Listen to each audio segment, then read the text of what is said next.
Hello, hello, hello, hello. Happy Monday. Very happy Monday, yes. Oh, ist wunderbar.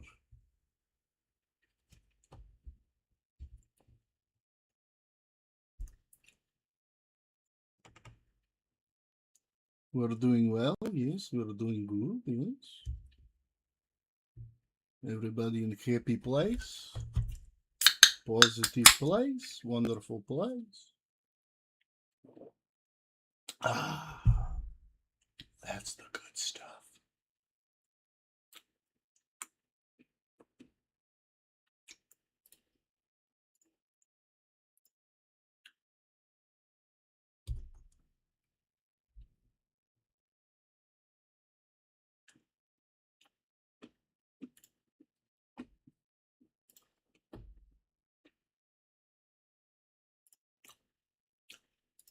Okay, we start with little bit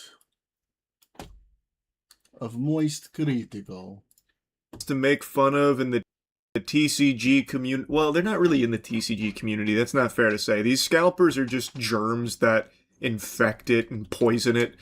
The point is, I'm shooting spitballs at scalpers again. We're making fun of more of these dumb assholes that keep going out and just These making dumb fools of assholes. themselves. Dude, Dumb assholes. dude. You can't get in front of me. No, you went in front of me, though. But you went in front of me, and those were mine. I have two hands. Her Uh-oh. gluttony insatiable. Shit's Her going greed has down. rotted her mind.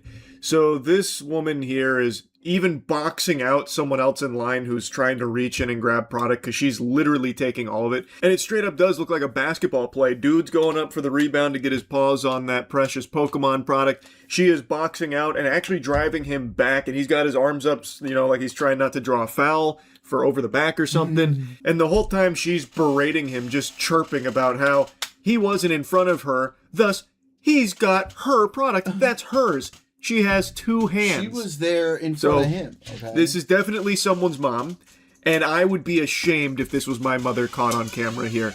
This would be worse than if my mom was just cheating on my father and they got a divorce or something. This would actually hurt me more if I saw my parents engaging in behavior like this.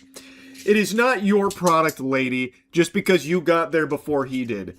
There really needs to be strictly enforced buy limits per individual here, because this just keeps happening over and over and over again. These scalping turds have proven that they can't exist in a civilized society and can't be trusted with even basic human decency in the face of Pokemon product in their vicinity. It's so bad that now stores are putting signs out like this about disruptive behavior and how annoying it is that they keep leaving chairs and shit in line overnight. Just reading that sign seems like something you'd find in a fucking elementary school classroom about the rules there. But this is for adults. Adults that are like the minds of toddlers, except far more aggressive and their behavior far, far worse. So they even have to say at the end of the sign that if you don't follow these rules, we're going to delay selling you the Pokemon product. Which, I mean, that's like 9/11 to scalpers. Like, anytime Pokemon product is delayed or, heaven help us, out of stock, all hell breaks loose. They start fighting and fucking. We've seen multiple times guns now. It's just pure pandemonium and chaos when it comes to Pokemon. And like I said, there's a lot of signs popping up at places that are hot spots for these scalpers to camp out because it's just so out of control. They also fight in line constantly, too. Don't play with me. Don't play with me. You don't need all five. No, you're right. I'll be nice, okay? I'll be nice, she says, as she continues to fully clear the shelves of Pokemon in front of all of the other people that are waiting there for it. Now, of course, my heart doesn't really break for those also in line, because I have no doubt they too are scalpers as well, who are just now getting salty and upset that she's beaten them to the punch and she's the one that's getting the kit and caboodle here of all the product. But still, just degenerate garbage here from someone's mama. Mommy out here is now grabbing all this Pokemon product to try and flip on fucking Facebook Marketplace or whatnot or something. No, because that upset me. Don't upset me, please. That was very rude. Now I'm gonna pull you. Y'all might go. Go ahead. Why y'all waiting? I know how to It don't count. go Don't like that. interrupt. 1, 2, buckle motherfucking shit. Yeah, now you know shit's about to pop off. It's getting wild. She just dropped the 1-2 buckle my shoe. We've entered the end game. There will be no survivors now. It actually grinds my gears so fucking much, just greases my cheeks. Listening to her feel so self-righteous, like she's got the moral high ground, she's the moral authority, like, you are very rude. I'm just here shopping, buying all of this Pokemon product to ensure none of you have it, and you're very rude for trying to take one. You're not allowed. They're all mine. Don't you know that? I was here first, so thus, I am entitled to every single one of these, in fact. And lecturing them about it, it's so annoying. It's so unbelievably cringe. Yeah, well, that was very rude. You're like, my, what? 1. Okay? All right, you're good. 2. But I just standing there, just letting her take all the shit. Move But it that's around. called a line, dude. Yeah, but you have to move though. You can't I don't stand even right move, there. says who? Says sane human beings that you shouldn't just be camping in that spot, taking every single product there while others are actively waiting for it as well, you greedy asshole. You greedy parasite. I really wish they just went into her cart and started taking her products. They're not hers. Just because If we keep doing the same stupid corporatist bullshit that led to Trump 1.0 and Trump 2.0, it will definitely not lead to Trump 3.0. Okay?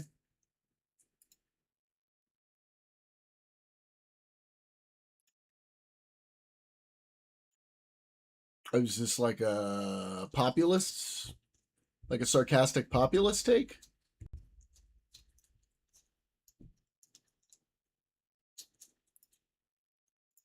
she puts them in the cart doesn't mean that they're hers. And I have appreciated the trend where some individuals have gone into scalpers' carts and just started taking some of it and walking out with it. Because what are they going to do? They don't have some legal right to it. It is not theirs.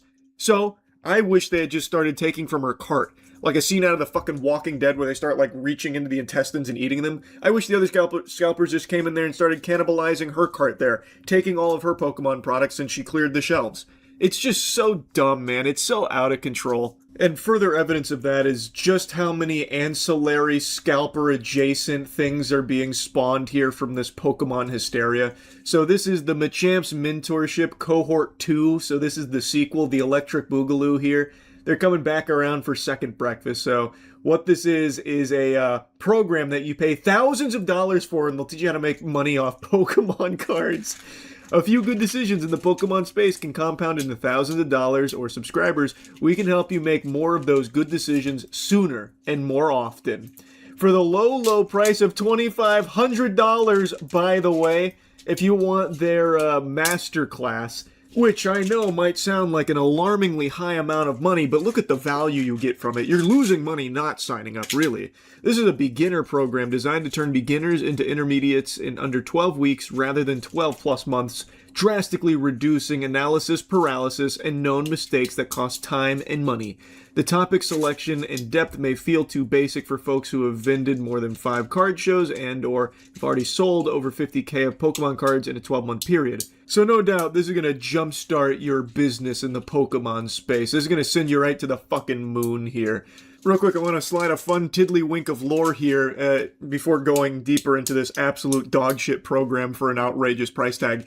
The seemingly main guy behind it, Jarchomp, he's a YouTuber who, before getting into this Pokemon space, actually had a 6-figure salary. He had a very high-paying job, which he quit to pursue Pokemon.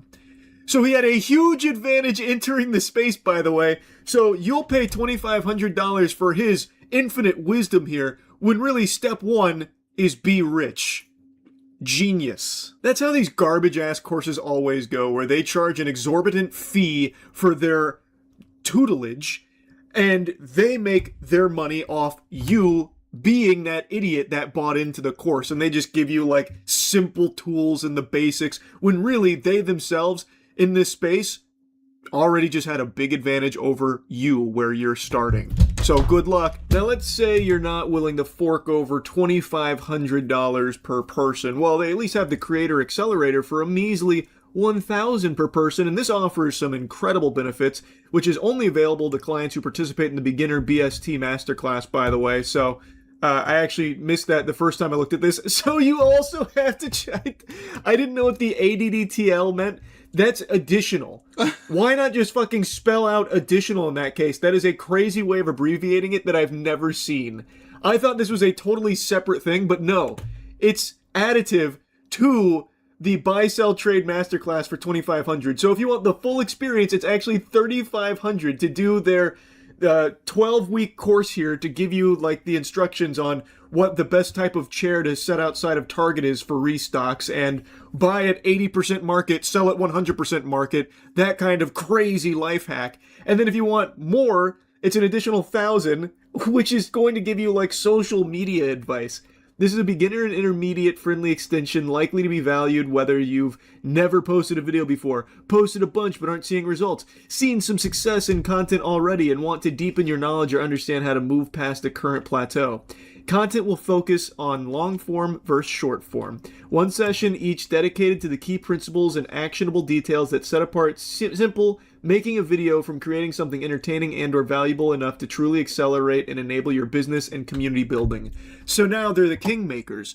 Through cohort 2 here of the Jar Chomp mentorship program, you will not only be down $3,500 in the red, but you'll at least have really cool ideas on some banger videos you can make, such as, I went to a card show and bought these slabs, watch me try and flip it unsuccessfully.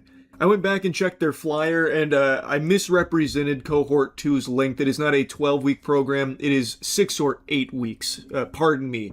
So it's even less time for more money. My apologies. So it's 6 to 8 week, 20-person live program led by Jar Chomp Collectibles and Oyama Trading. I didn't look into Oyama Trading. I imagine it's probably a similar song and dance, similar story to Jar Chomp. I was laughing too hard when I found out Jar Chomp just openly talks about coming from a very high-paying salary background before diving into this space and is now actively hosing the community for even more money, even more thousands upon thousands of dollars to line his pockets. Now, I know I've been calling it a course quite a bit, but they want to make it clear, bold and underlined, this is not a course.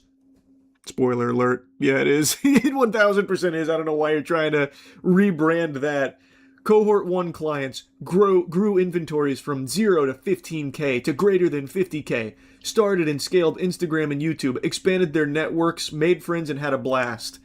Is that so? That means that they have presumably already peddled this same bullshit to a different crowd of people previously, the Cohort 1 goobers, that I imagine also paid thousands upon thousands of dollars for this trash. I'll take their word for it, though. I have no doubt all the Cohort 1 clients went from 0 to 15K right away in just this 8-week training program. And also, some of them even going straight to the moon over 50K, and they all started scaling their Instagram and YouTubes. All of them are popping off right now. Have you heard of Mr. Beast? Yeah, he was probably a Cohort 1 client here at the Machamps Mentorship. And, of course, they had a blast. And that's the most important thing. They all became great lifelong friends through the Machamps Mentorship program in Cohort 1. So it's very nice of them. It's a blessing that they're opening it up again for Cohort 2. So that way even more people can have this privilege. It's so fucking shameless, man. And they're not alone. I know there's other courses in this space offering similar things, but this is like the fucking Hustlers University for Pokemon degenerates. The pricing is diabolical. It's so shameless. It's sickening. Anyway, though, just wanted to make fun of more of these assholes. That's really about it. So, yeah. Man, these Pokemon people are fucking nuts. Okay. The rally to end all rallies. That's right. The rally to end all rallies. I heard that. Does this mean it's going to be the last one? It could be. It could be. This is the last one. You think Donald Trump might not? So what do you mean until we're free? Because we've been under a corporation government, and we're going back to the republic. So the gold. Tell me more about that. The gold fringe is coming off the flag, and we are going back to 1776. A lot of the musical acts canceled. Donald Trump is going to be here instead of some of the musical acts. Do you think we're going to see Donald Trump sing tonight? You know, God, I hope so. Because Because he's a great comedian. Don't you love the way he dances to the Village People? Whatever Donald Trump does will be entertaining. You said Donald Trump is the greatest president of all time. What makes him the greatest president of all time? Better than Lincoln, better than our first founding fathers, George Washington. Everything, because he's the most hard-working president. He should actually be in the Guinness World Record of the hardest-working president there is. He's accomplished more than anyone that has been around, and he's a hard worker, and he's incredible. And, he's like the energy bunny. It's hard to keep up with him. He's amazing. Now, I'm sure you've seen the videos of him kind of nodding off in cabinet meetings and in the Oval Office. You're saying he's the energy bunny. Yeah. Is he just running out of juice and falling asleep in these meetings? Why do you think he's falling asleep? I don't think he's falling asleep. And you know what? Maybe He's resting not his eyes, really guys. falling He's asleep, just but he's resting probably his eyes. sick and tired of hearing the word that's in there in the lowlifes that are in there that don't want to accomplish anything but sit on their frickin' ass and cause problems. So what does that mean? I can be sold? You already are on the U.S. stock market. They traded your Social Security number, your bond, and made money off of you. I don't know how it works. You seem like you don't know quite as much about it as she does. Yeah. Where do you study this? Well, I've been researching since 2020 how to, Internet. something's wrong with COVID. Something's really God. wrong. Oh, so no. deep dive, 1,300 pages later. Oh, God. So deep dive on the internet or on Facebook? Yeah, and then coordinating with other people, to find out more And information. then all of you were clicking around, click. How do y'all feel about Donald Trump? We love him. Yeah. We do. He's the bestest. Love everything he does. He's We doing an love amazing us job. some Donald And Trump. what's his greatest accomplishment thus far?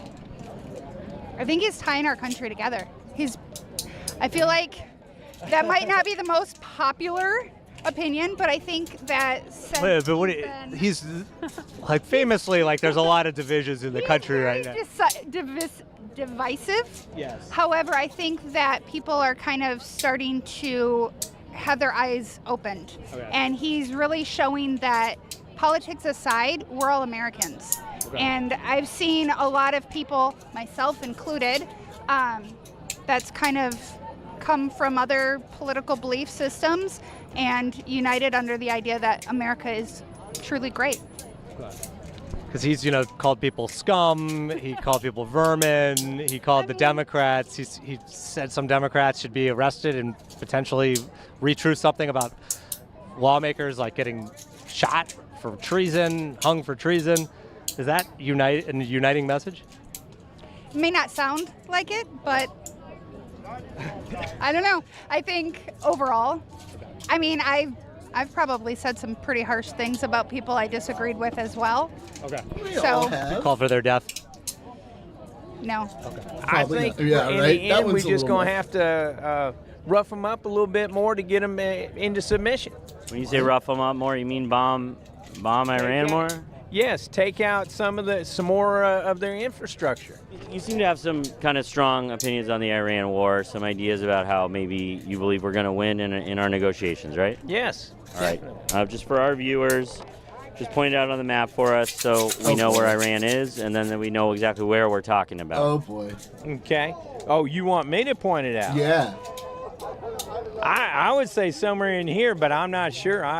How'd you say? I always see the little picture. I've never seen it like there. Oh, okay. Somewhere in the Middle East. And so Yeah. that's the reason why I was thinking in this zone, but I In don't. that area. In Well, Europe?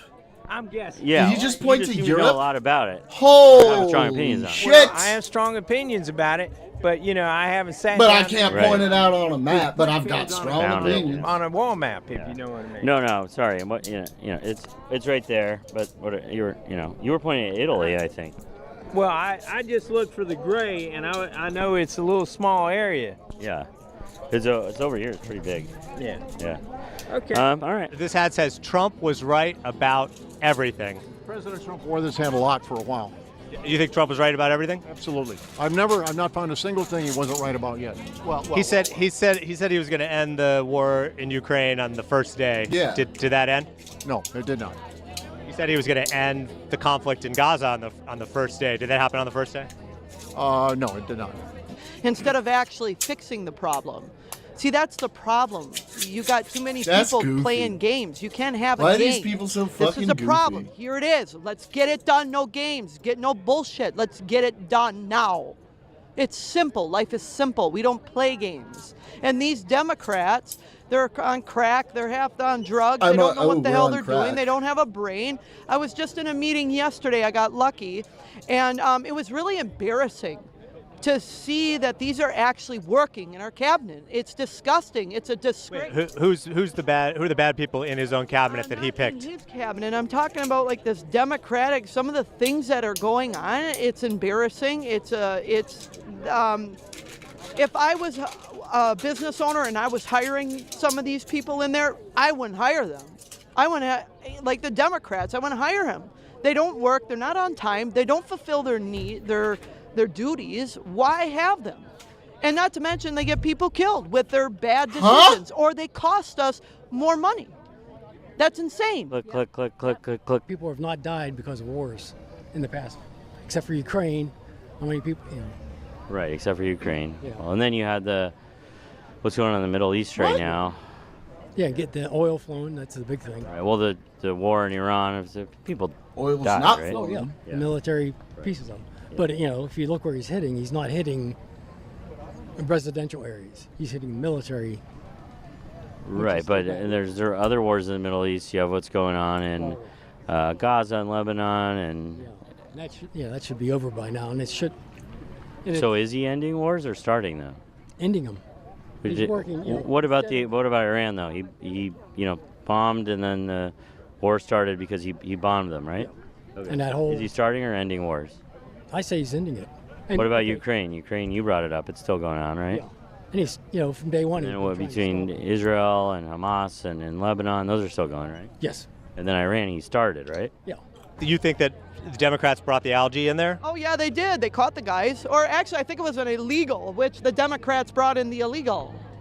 And that person that brought in algae and put it in the reflecting pool? Who knows?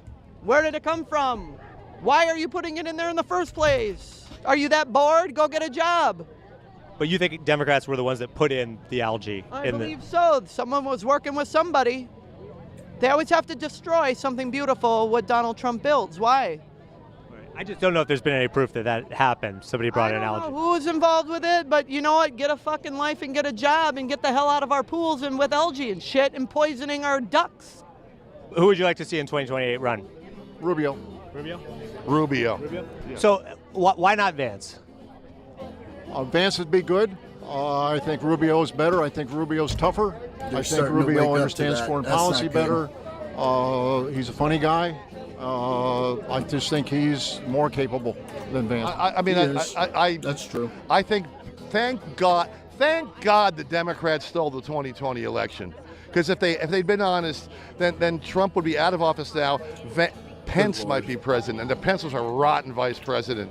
I think Vance is a good vice president, doing what a vice president is supposed to do, and he's not supposed to outshine his boss. But, we need another Trump figure to follow. I'm being serious now. Rubio's kind of like a mini-me Trump. Come on.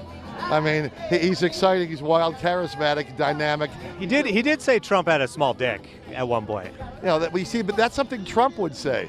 Okay, that's a fair point. That is something Trump would say about an opponent. He's mini-me. He's Trump's mini-me. You feel that he's gotten Iran straightened out? Almost. Got a little bit more work to do, but he'll get it done. You like the way the deal looks like it's heading? Yeah, I do. I think he's playing. I think that he's playing chess, and the whole world's playing checkers. Donald Trump's playing chess, and like what? He's a couple moves ahead, and they're all playing checkers. Probably about 12 moves ahead, I think. And what chess move is it to give Iran $12 billion? He ain't giving $12 billion to Iran. The United States ain't giving it to him. It's their money. Yeah, no. In the MOU, in the. But it ain't American money. It's. He's releasing their money to them, which is what Obama did. He released their money to them. No, that's bullshit. And I seen him on a movie show, and. Which show? It was Home Alone. Home Alone brought seeing him on Home Alone 2, Lost in New York, for 15 seconds. Yep. That changed your life? that impacted my life because I wanted to stand. I didn't want to be a lost little boy. Oh, I see what you're saying. I wanted to be a strong man. But in the movie, Donald Trump does not help Macaulay Culkin's character, Kevin McAllister. He just points him in a direction of No, it was the stance. It was just like how you stand strong. Okay. Just like I admire you because of the way you stand. Oh, I appreciate that. So like it was just that seeing a strong man that going through a traumatic period. Do you think Trump is a strong man? I do think he's a strong man. I mean, how can you not be a strong man going through all that? Do you think Vladimir Putin is a strong man? Yeah, absolutely. Kim Jong-un? Yes. I mean, they got to be powerful. They got to be strong men to be leading countries. I mean, they're not dumb. They're not stupid people. But strong man sometimes has negative connotations. Absolutely. Click, click, click, click. And then you found out more and more and more. Correct. And you're saying that we have not been free, but that we will be? How will that happen? I think that's what's happening on the 4th of July. Your life is about to change, Oh, and you here have we no go. idea. Oh, here we go. Everybody's life, not How? just Here we Republicans. go. I'm not going to give details. You'll have to. What do you mean? You got to Here tell me we somebody's go. life Find out. changing. You'll Well, find tell me in some way. Give me a clue. Your financial situation, the way people treat each other, the way that it's divisive politics. There's The no bad going guys be are any going more to of that, go 'cause away. On Donald July Trump's going to be 4th, part of the okay? solution? They're going to get rid of the He and them others. and the they. We'll see. We'll see. It sounds like my life's about to change. Your lives out there are about to change. And that's not the first time we've heard that today. Sorry. Or like so we will over the find out. last Hopefully we will few find out. years from these kinds of folks. We will find out how our lives are about to change, and it's going to be for the better. And Donald Trump somehow is going to be part of making us all get along, which would be a surprise. It actually started in 2017 after Trump was inaugurated. The different heads of state Good Lord. capitulated is the word. Such as when he went to Saudi Arabia, he was given the king's sword to dance. That To doesn't- dance? Well, they did the sword dance, and they handed Trump the sword. Remember when he went over to Britain the first time and everybody's having a fit because he walked in front of the Queen? She motioned to him to go ahead. So Britain already capitulated. America is a consumer-driven country. It's almost like a throwaway country. I've heard that phrase, and it is true. Things that are consumed real quick, like and gone. Their culture. Is that good though? Their stuff more than the Americans do. Is that good that we're a consumer-based culture? We take things, we throw it away. It's the capitalist way of thing, and it could be good in a way and not bad. I mean, it depends on your opinion and what you think of it. I mean, that's true. How I It can see be it. good, it can be bad. There's good There's things, there's bad a things. garbage about it. patch like the anything size else. of Texas floating in Well, the Pacific okay, Ocean. but It's just garbage. Home skillet, that's not a problem with capitalism. That's a problem with what you do within capitalism. There are certainly ways we can deal with waste and garbage that are better than the ways we do them, and capitalism can't account for that. Like just pointing to be like, oh yeah, capitalism's so great. Why is there a fucking big garbage patch out in the ocean? Is not an argument. A lot of stuff Americans have thrown away. Right. What should we do about that? I don't know. Probably clean it up. Launch it I'm into not space! An environmentalist. I do my part in recycling and this and that. So. To the moon. Freedom 250, the kickoff starts tonight, the Great American State Fair. This starts in about 2 hours right now, and there's a lot of empty chairs here. No one is really here yet. How are you doing? We see some people celebrating America flags, but most of the people are just folding chairs. There's no one there. in the seats. And if you turn around here, you can see there's probably about 30 other people. We are here at Donald Trump's big rally to end all rallies, and it is a who's who. We have a brick suit guy here. I feel like I've seen that guy. We have Abraham Lincoln, Honest Abe here. How's it going? Do you think Abraham Lincoln would like Donald Trump? Absolutely. It was Honest Abe. Right? I didn't You think Donald expect the Trump is accent. honest? I'm not gonna lie. I think anybody is putting some lies. There is any person that doesn't lie, or did you take anything, even a small one? Famously, you never told a lie. I wish I could say that, but No, Honest Dave never told a lie. I don't know. He doesn't know. I think every All right. every human told a There lie. you have it. We have a regular who's who here at Trump's rally, end all rallies. We got the guy holding up the flag here. We have these people over here. How are you? We have people. These people over here.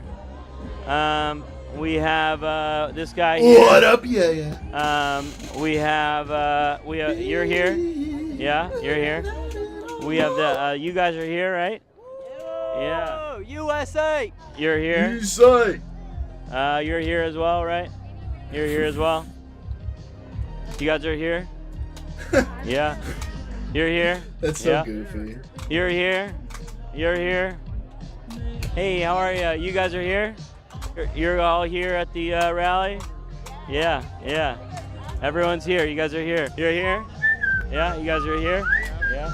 There's only one boss, Donald J. Trump. And why do you think Donald Trump is the boss? That man's got Because quite he's the mustache. Not only making America great again, he has made America great again. And a family's beliefs or religious beliefs should be honored. Right. Now, unfortunately, we have been going through a time where they are not honored. You think the military's been is doing better than it was before? Absolutely has, in my opinion. All right, so you have it. Heard it here first. Donald Trump is going to be speaking in a little bit, and it should be really entertaining. You're here. You made it. Yeah. How you doing? Yeah. How are you? Yeah. It's good to see you. Do you guys love Donald Trump? Do you guys love Donald Trump's Iran deal? Yeah. Really? It's okay. Giving them money and they're shutting down the strait whenever they want. Everyone else was like, no. That one guy's like, I don't even know, but I'm going to say yeah, because it's Donald Trump. Oh, shit, dude. Ooh. All right, let's see.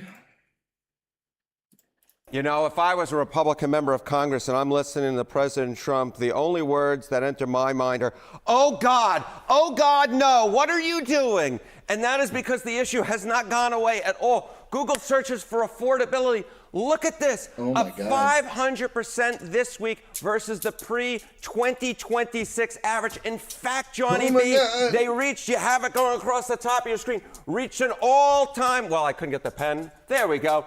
All-time high this week. So no, the issue of affordability isn't going away. There's a reason why Republicans wanted this legislation not just passed, but signed into law by the President of the United States, because this is the issue, of course, that got Donald Trump elected in the first place, and they want to be able to give their voters something, their members of Congress something, so that the voters perhaps, don't vote him out of office come November. Affordability at an all-time high for searchers An this week? all-time high this week, affordability. On the week that he decided not to sign the housing bill. Great politics. He ran on affordability, Yes. right? In terms of fulfilling those election promises, how's the president doing? Okay, so you see affordability up 500% in terms of people searching on Google, an all-time high.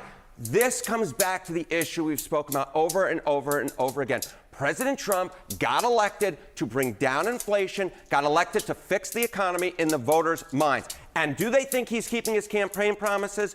No. Oh, God, no. Trump kept his 2024 campaign promises. You go back to April of 2025 among voters, the bare majority, but a majority nonetheless, 52% said yes, 47% said no. That 52% down into the ground now. Now it's 40%. While that percentage who said no, it's up. Now it's the clear majority. 55% say that Trump is not keeping his campaign promises. So when he is off yesterday, not signing that bill to help make housing more affordable, instead talking about the SAVE Act, this is what they're talking about. Oh President my God, Trump taking his eyes off the dude. ball and not keeping his 2024 campaign. Which party do people trust more to deal with these issues? Yeah, so, this is the reason why Republicans in Congress simply wanted this legislation not just passed, but signed into law, because the buck is going to stop with them. come the 2026 midterm elections because President Trump is not on the ballot. Trusted more on the cost of living. You go back to January of the beginning of this year, it was the GOP by points. Look at this. This is the trend that makes Republicans in Congress shake in their boots. Because it is one thing if President Trump has low approval ratings on inflation. The question, of course, is will it funnel its way down ballot? Information like this, data like this, says it absolutely will. And now Democrats lead on the issue. They got President Trump reelected in the first place simply because they don't think the President of the United States is keeping his campaign promises, and will absolutely take it out on Republicans this fall. A notable political environment for all the actions taken this week. This, to me, is the Democrats' secret weapon, right? Because we talk about, oh my goodness, gas prices, and we say, hey, that's the big issue of the day when it comes to affordability. But look at this. What is folks' biggest financial concern? Gas is way down here at 8%. Look at what is number one, though. It is healthcare. It is healthcare. Number one, 22% of Americans say their biggest financial concern That's so is healthcare. interesting. That because, like, food at 18%. Most Americans are actually, like, pretty satisfied with their healthcare, as I understand it. It's so interesting how healthcare is such a big issue because it's sort of perceived to be this huge issue. When if you look at, like, American satisfaction with healthcare, it's actually pretty high. But that being said, fuck it, make that a big issue. Like, we need universal healthcare anyway for the people who fall through the cracks. So, like, make it a big fucking issue. If it helps us out, fuck it. Housing, of course, we've been talking about that housing bill down there at 14%. Nuh-uh. They got nothing on healthcare, which is the number one financial concern to Americans today. How do people think the Trump administration is doing on healthcare? And this, to me, is why it's one of the big reasons why that healthcare is the Democrats' secret weapon heading into the midterm elections. Because when it comes to healthcare costs, look at this. Trump's net approval rating, the net approval rating of the Trump administration on healthcare costs. Look at this. 36 points underwater. 36% more of the electorate disapproved than approved of the job that the Trump administration is doing on healthcare costs. And look at this among independents. 50 points underwater. So when it comes to Americans' top financial concern, the Trump administration, 36 points underwater, and with among independents, which we know the Trump administration and Trump in particular is struggling with, 50 points underwater. My goodness gracious. And the answer might be obvious, but which party is trusted more then on healthcare?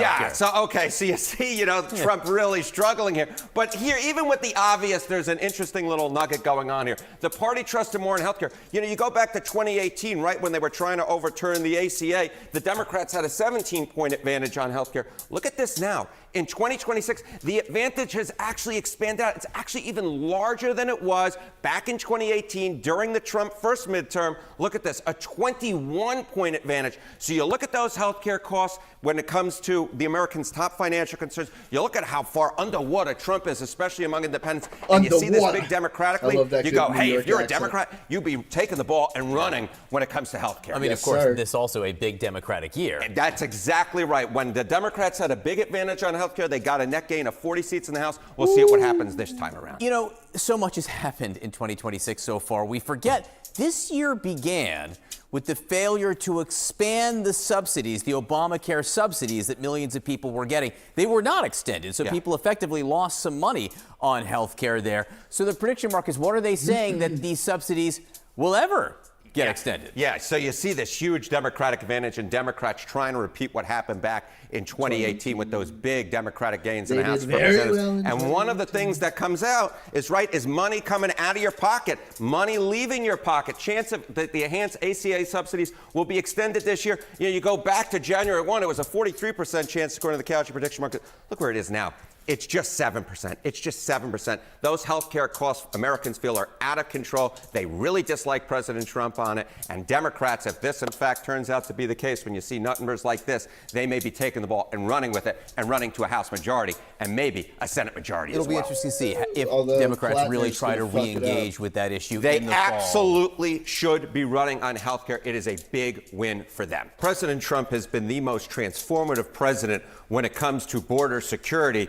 And when it comes to border security particularly, it's paying off for him in the polls. So just take a look here. Okay, net approval rating on border security at this point in the presidency. Look at where Joe Biden was. In June of 2022, he was way underwater. Look at this, 23 points underwater. Look at where President Trump is right now. He's actually above water. He is on the positive side of the ledger at plus 2 points. So he's 25 points more popular than Joe Biden was at this point in his presidency. And the American people, when it comes to President Trump, actually like the job that he's doing when it comes to border security in particular. How does this trickle down? Yeah, how does this trickle down, right? So we're talking about President Trump. But what about Republicans who are running for Congress come the midterm elections? Well, they would love to run on border security because just take a look at this. Party trusted more on border security. Among all voters, look at this Republican lead. It's a 16-point advantage. Republicans running away with it. Yeah. Republicans far more trusted than Democrats are when it comes to border security. And look at among independents. Look at this lead among independents. It's nearly double what it is versus the entire electorate overall. A 30-point advantage for Republicans on border security. They are trusted far more on border security than Democrats are. And of course, that's because at the top of the ticket, right, the top of the very top in the executive branch, President Trump actually is running a positive net approval rating when it comes to border security. You know, there is a difference on the approach, right, from term 1 to term 2. During the first term, all the talk really was centered around building a border wall, right? Yeah. Where's the conversation around that now? Yeah, okay. When it comes to extending the border wall, it used to be quite unpopular, but now if you look at the latest data, take a look at here. Net support for extending the border wall on the U.S.-Mexico border. Wow. Look at this. In term number 1 in 2019, the net support, more people opposed it than supported it. 7 points more opposed it than supported it back in 2019. But look at where we were by 2025. Look at that. There was actually net support for a border wall, or at least extending the border wall along the U.S.-Mexico border. So what we're seeing is, versus term number 1, there are more hawkish views in the electorate when it comes to border security in particular. That's why President Trump is on the positive side of the ledger. That's why Republicans are trusted so much more on border security. And when it comes to extending the border wall, you can see more people support it than oppose it, at least in the latest polling that we have. And that is very different from what we saw in term number 1. There is a reason why Republicans nationwide are licking their chops and why there are at least some Democrats who are a little bit worried, because what is true in New York City in a Democratic primary ain't necessarily true nationwide with the general electorate. I mean, just take a look here. Net favorable rating of Democratic Socialists. If you look at Democrats nationwide, look at this. Democratic Socialists are on the positive side of the ledger at plus 17 points. This includes Democratic-leaning independents. But look at all voters. A completely different world. 27 points underwater Democratic Socialists of America are in the net favorable rating. So what are we talking about? A 44-point difference here in the wrong direction when we come to Democratic Socialists of America, jumping from being pretty popular among Democrats to being not popular at all among all voters. What about just the word socialist or socialism? How's that doing? Yeah, okay. So, you know, one of the trends that we have seen is among Democrats, socialism has become more popular over the last decade and a half.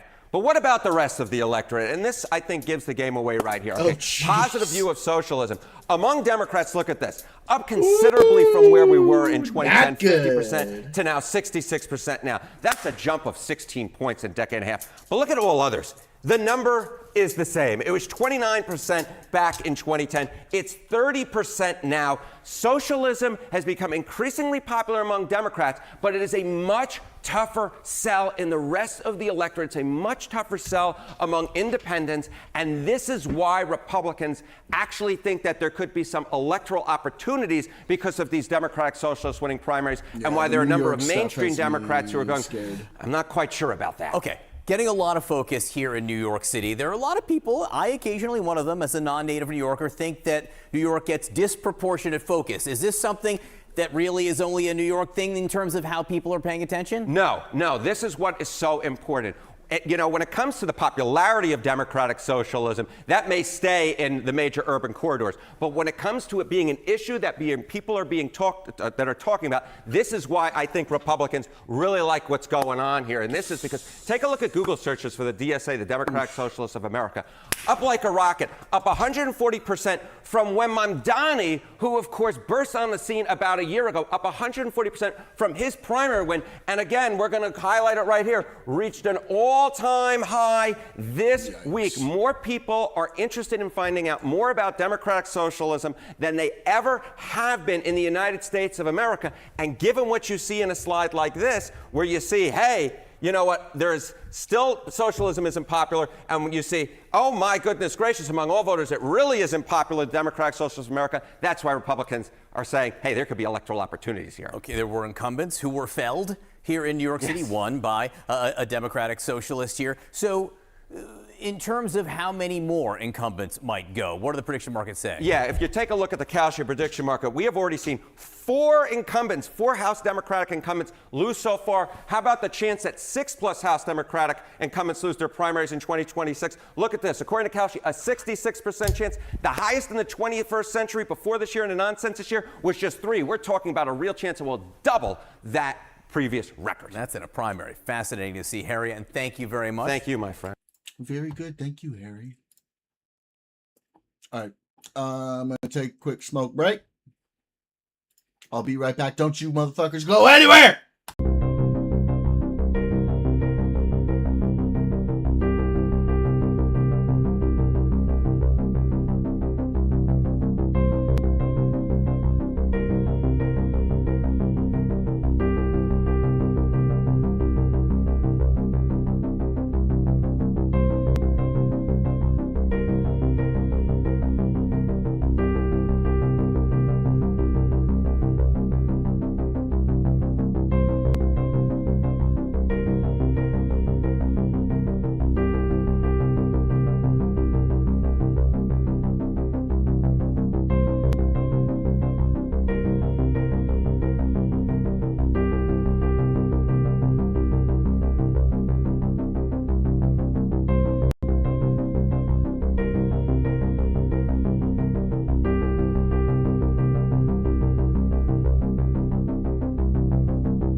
Okay, we back.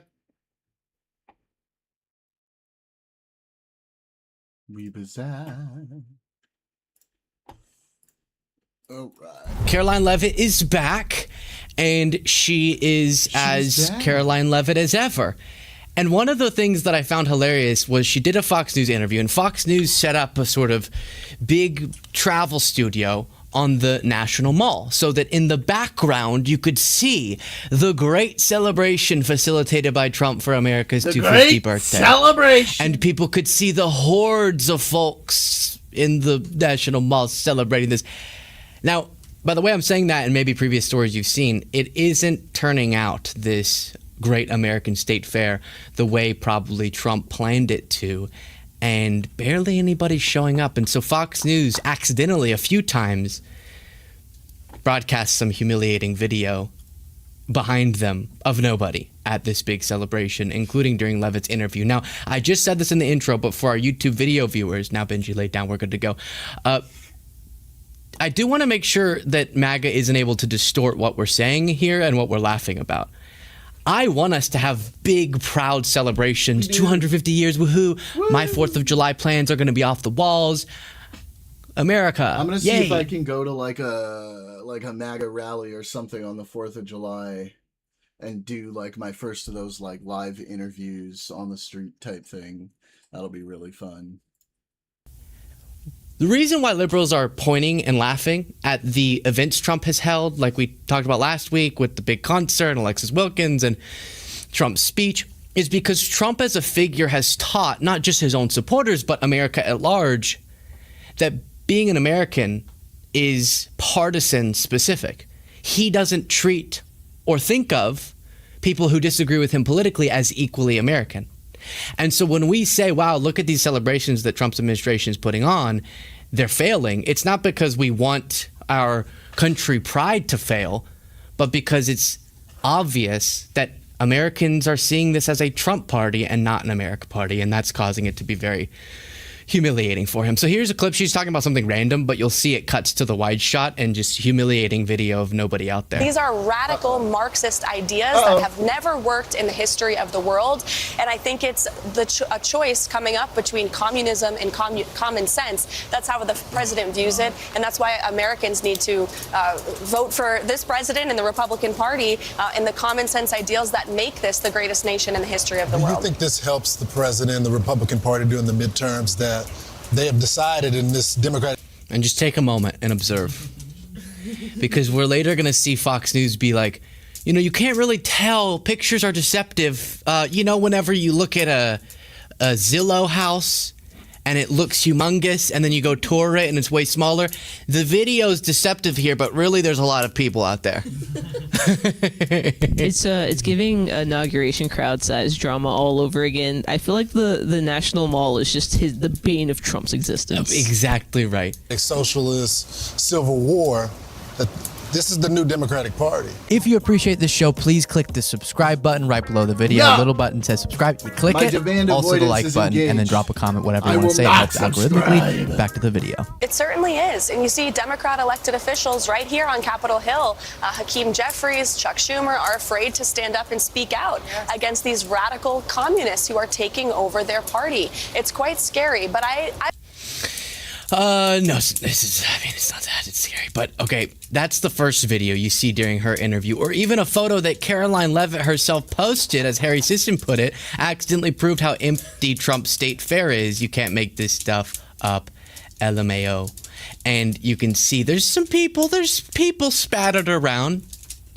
What are these things called again? A Ferris wheel? Mm-hmm. The Ferris wheel seems to be a little bit of an attraction, but for what was supposed to be a packed event, it has not manifested. Here's one of the clips that went mega viral because Fox tries their very, very best. And sometimes the pictures really don't tell the full story, because if you look behind us, you see, okay, there are a couple hundred people back there, but the truth is, when you make your way over here and you're in a wash of people, Just a wash of people. And by that, he means they all got washed away. Okay? There used to be people that got washed away. Look at it. I don't know why they need to do that. You know, you set up your studio with it in the background. We can see it. This isn't like you reporting on, I was there earlier and it's pretty epic. Aaron Rupar said, did the rapture happen overnight? Fox and Friends is broadcasting from a completely empty Trump State Fair on the National Mall. It's typically hot in the summer, but it's not this hot in the summer. Is it supposed That's to it be from here open yet? for me. But a guy who knows all about places that are hot, I mean, like, Lawrence, don't get me LJ, wrong. you're over in Texas. I'm happy to dump on Trump. But, like, if it's, like, not supposed to be open yet because it's for, like, the 4th of July, there probably shouldn't be people there yet. I think where it's always hot out I was there. born in heat, and that's Texas. Yeah, you All were. right, Adam, thank you so much. All right, so we're right in front of the Texas tent. This is where everything big happens. All right, if you look over there, there's a rodeo. You're going to get cattle. You're going to get horses, and that's all from Texas. But I want y'all to meet a special friend. You know her well. Let's go. This is the Secretary of Agriculture, Brooke Rollins. Where are the people? Where are the people? The Great American State Fair. So this is actually, while we're laughing, because that's just our only coping mechanism, it's a somber day. We thought this and talked about it at the, what do they even call that? Was it the launch of the 250 celebrations when Trump held that speech? And a bunch of different artists who were scheduled to perform at it. What was one of them? Like Milli Vanilli or Milli Vanilli. Milli Vanilli. It was so random. It was like Milli Vanilli, like one of the last remaining Four Tops, and like just people you've never heard of. And apparently a bunch of people just pulled out because they thought they were going to be at the America 250, because there's two things, right? And not the Trump branded Freedom 250. Like, so you know. Wasn't Milli Vanilli like fake, and didn't one of them die already?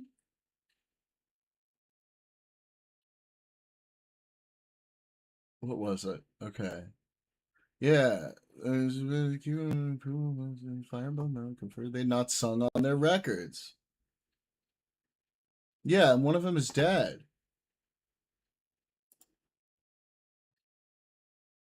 Okay. Right. I think those might be one joint venture, but regardless, they did believe it was Marco. a nonpartisan celebration of the country. What's up? And then they start hearing, wait, you this been? seems more and more like just a big Trump rally. And then Trump responds to artists canceling by going, fine, we're just going to have the greatest act that has ever performed, Trump. And then he holds a speech. It turns into a Trump rally. And then you have who was the one of his cabinet secretaries came out there and said, oh, the libtards who canceled wouldn't have been anywhere near as good as Alexis Wilkins or whatever. I'm thinking for 4th of July, I'm hoping, if I'm ready for it, I want to find like MAGA or Trump rallies or like a MAGA style July 4th celebration or something here in LA, and then go do IRL like interviews with Manu mics. I think that'd be a lot of fun. And I wish we could relive that segment that whenever we covered Alexis Wilkins' performance, we had a fun time with that. I just want to get it. Yeah, I mean, they have them everywhere, right? They ended up proving the point, the exact reason why the artists canceled, which was they were worried it was going to be more of a Trump rally than an America rally. And then to respond to those allegations, Trump came out and did a Trump rally, attacked his political opponents. His cabinet secretary has called his political opponents libtards. And they demonstrated exactly why this isn't getting the popularity in a very, very liberal city, being Washington, D.C., that they expected. But they're trying. Here's the agriculture secretary and one of the doocies. And so, cheers to Senators McCormick and Fetterman. They are friends of the Sunday Briefing. Before we let you go, I asked our team to go and collect some of what the food is that's available. We've got a hot dog. The good American hot dog. That could be from any state. Yes. And then a pizza. We've got a pizza. Who doesn't love cheese pizza here on the National Mall? That's right. If Dave Portnoy, who comes on the show sometimes, These people are not internet brained enough to know what they just fucking said.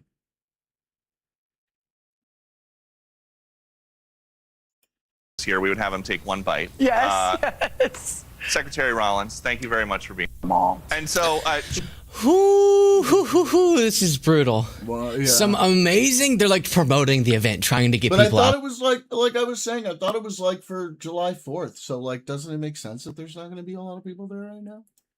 there so that the imagery looks better.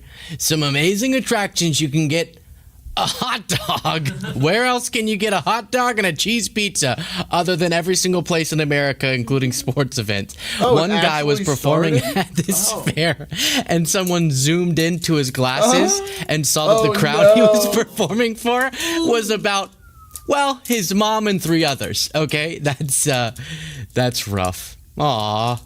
It's a bummer. It's a bummer. I don't want it to be this way. What a bummer. I really don't. What a bummer. Meanwhile, Mike Johnson continues to make his case for why people should vote for Republicans in the midterms when data says that's so not overseas looking good, fucking when the polls say that's not looking good, Mike and Johnson. when anecdotal evidence like Trump's fair or his rallies seem to indicate a drop in popularity, Mike Johnson says, no, Americans, you have to listen. You might be coming to terms with the fact that Republicans currently hold all the power, and so then we're grasping to fear-mongering about random candidates in New York, but we have all the power and you don't like how things are going. But think of this. If you vote for Democrats, then maybe Trump will be investigated. Say, I am on the ballot, because in a real sense he is. If we were to lose the midterms, heaven forbid, these Democrats... Y'all, impeachment's not even the big concern. They will turn every committee of Congress into an investigative body, and they'll go after the president's family, the cabinet, his donors and friends. Half of you in this room will be targeted. I run the protection program. I'll take care of you, okay? We're gonna win. We're gonna win the midterm, okay? All right?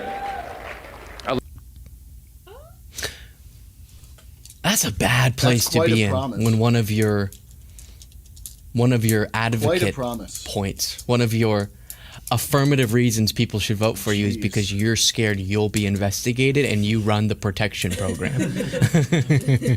If Democrats take over, all of us are going to be under investigation. You don't want that, do you, voters? Guys. I think I don't know anything about that. Guys, you don't want me to face consequences. Me, good old Mikey Johnson. You know what? I'm not gonna survive in jail. They don't have Bibles in there. What am I gonna do? Who's gonna take care of my son and keep him from watching porn? Oh right, I forgot about that. That's so weird. I think they do have Bibles in prison. Okay, so that's the state of things. One more Caroline Levitt clip, actually, I wanted to play. What was happening with Iran. And we know that over the weekend, fire exchange, they're bombing our bases in Bahrain and Kuwait. We have responded because they tried to, and they attacked. You remember how we had a peace deal? 2 merchant ships over the weekend.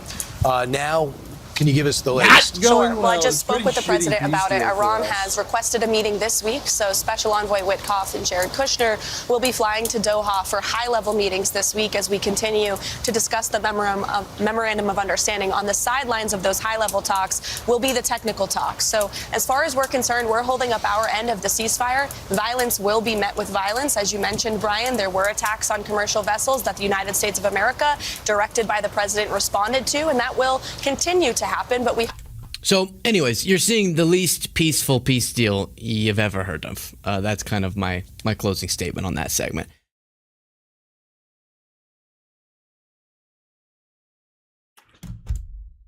Okay. I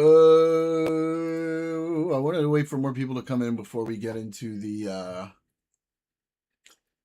Supreme Court ruling. So let's take a look at a few more things. What's this?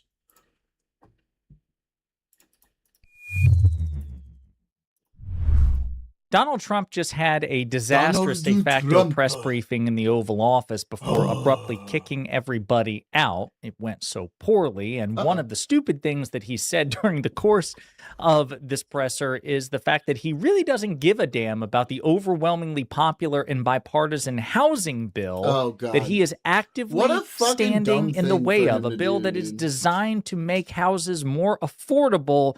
He is actively thwarting and indicates that he may very well oppose. But before we unpack all that, if you end up liking this video and you want to support the channel, please be sure to hit the like, subscribe, and alert bells before you go.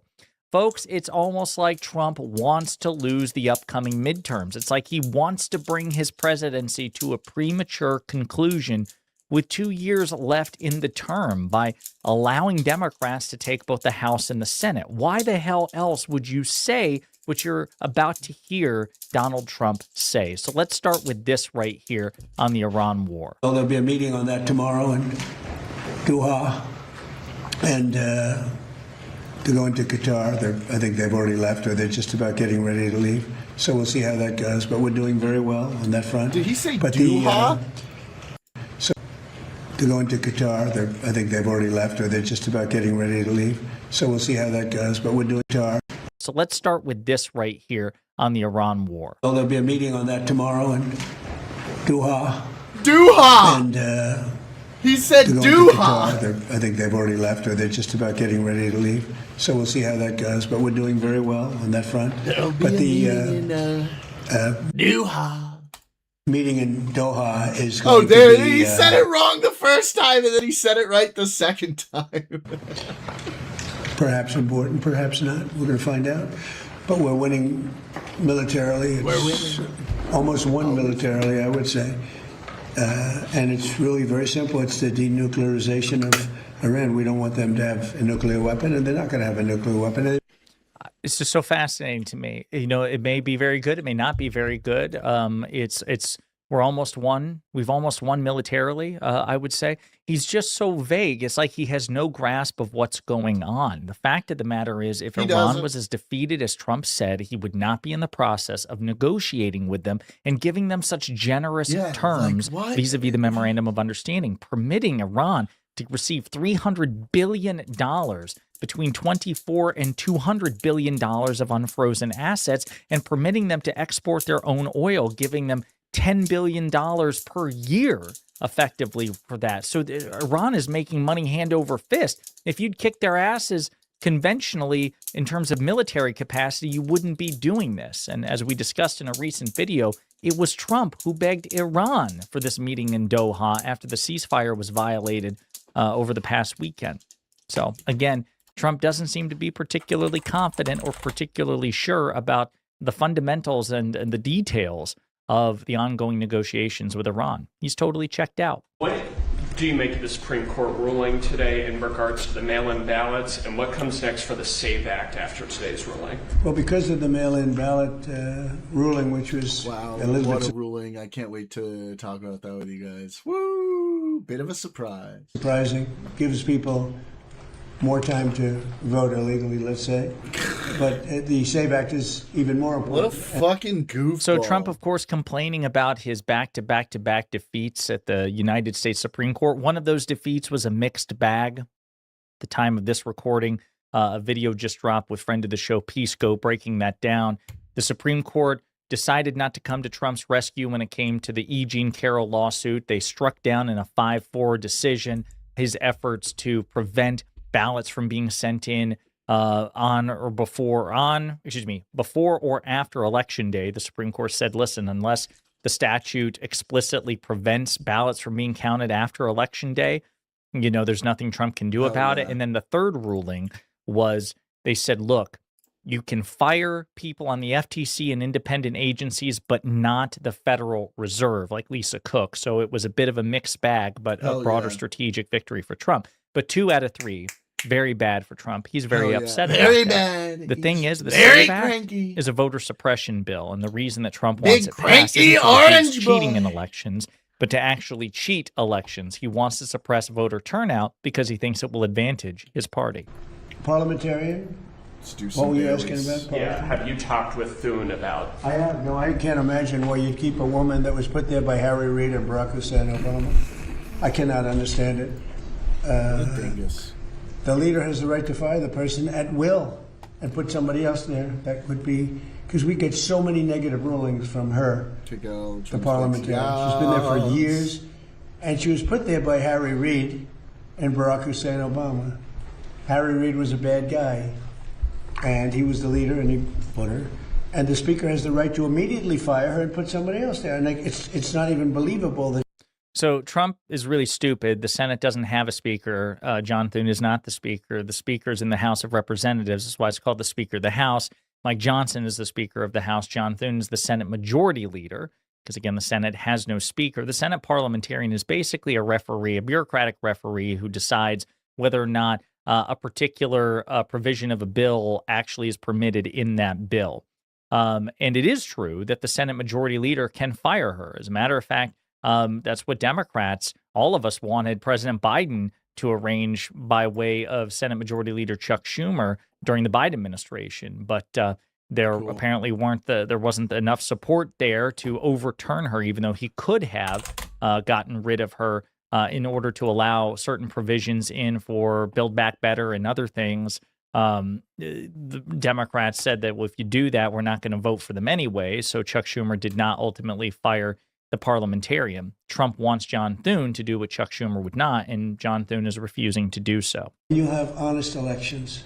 What are your plans for the housing bill, Mr. President? Are you I don't Whoa! know. Fuck that I think one up. it's so unimportant by compared to the Save America Act. I think the Save America Act is exactly what it says. It's saving America from crooked elections. And the housing bill is a bill that can get approved. They worked on it long and hard. It's very bipartisan. That means the Democrats like it. I think it's maybe even it's probably maybe more that way. They're getting things that I wouldn't necessarily agree to. Nobody knows more than housing in the history of the presidency. Nobody did well like me in housing. Damn, couldn't tell. I made a lot of money. I made a lot of money with housing. But when I look at that bill, it's a bill. But when I look at the Save America Act, it's about saving America. So, as you know, there was a bipartisan housing bill. It passed with overwhelming veto-proof majorities in both the House and the Senate. Trump said he would not sign it. He abruptly canceled the signing ceremony that would sign that bill into law. Republicans were planning on taking a victory lap about it, given that they're projected to lose the midterms. They needed something to brag about, to go back to their constituents and say, hey, listen, you're all concerned about cost of living and affordability. Here's what we did. Here's what we, the Republican president and the Republican Party, did. They may or may not mention that it was done on a bipartisan basis, and the Democrats joined it too, to address affordability and housing concerns. But while they were trying to take that victory lap, Trump basically flipped the table over and said, no, I'm not doing this. He abruptly canceled it, and he is refusing to sign it. Now, in theory, he has no leverage because it was a veto-proof bipartisan majority in both chambers. So if he were to veto it, in theory, both chambers could override his veto. Of course, it's possible that he could try to threaten and lobby and bully Republicans to rescind their support for the bill to preserve his veto, should he choose to preserve it. That's always possible. If he receives the bill and doesn't sign it, or veto, if he just lets it collect dust, then in 10 days it automatically becomes law. So he either needs to affirmatively sign it or affirmatively veto it. But the other thing is this: regardless of what he does, the fact that he is opposing the bill means that liberals, progressives, Democrats, and people such as myself can say, well, then Trump gets no credit for this because he could just sign the damn thing into law. He is actively impeding it, actively thwarting it, which means he and the Republicans get no credit, right? And Democrats get all the credit. And this can be another anchor around the neck of the Republicans heading into the midterms. More on the housing bill later because he's asked about it again. But here's another clip. To Murkowski. Where is that? From Alaska. Nobody's done more for Alaska than me. Nobody's done more for Alaska. Trump deranged. What can I tell you? But those 4 or 5 people that I mentioned should vote. How do you vote against Save America? How do you vote against it? How do you vote against voter identification? Because outcome-determined voter fraud is not an issue in the United States. There's no evidence for it. If anything, it's going to suppress voter turnout. And there's a good chance it actually suppresses Republican voter turnout, which is a problem for the Republican Party, not just the Democrats. Trump doesn't give a damn about that because he's got it in his head. The fewer people who vote, the better that is for him and the party. There's actual disagreement about this. But the fact of the matter is, even if they supported it, you won't have the 60 votes needed to get it through. You would need Democrats to support it as well, or you'd need to break the filibuster, and the Republicans said that they won't do it because if you break the filibuster, that removes a shield that Republicans have against Democratic legislation moving forward. Performances in this ever. It hasn't been sent to me yet. It's coming, I understand, and then I'll make. Here's what I would like to sign. Much more than a bill, that big deal. It's a yawn. Some people say it's wonderful. To me, compared to the Save America Act, just about everything is a big yawn.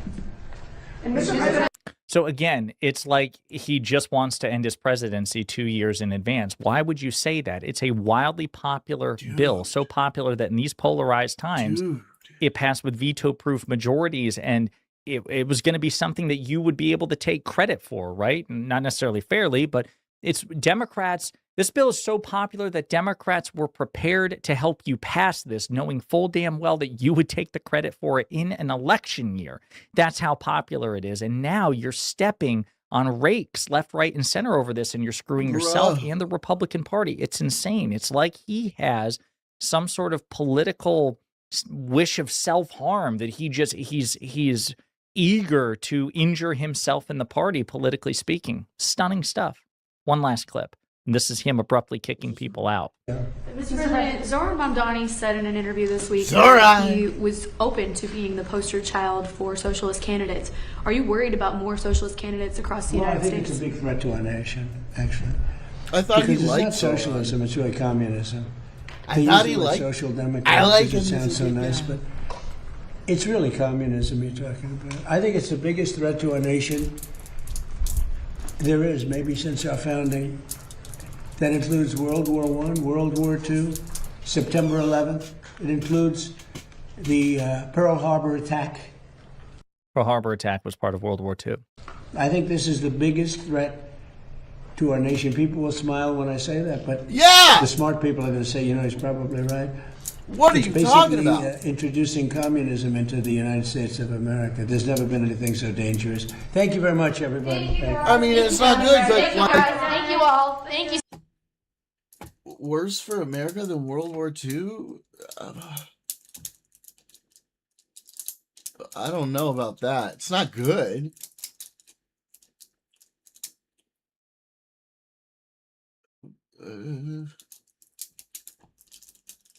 Okay.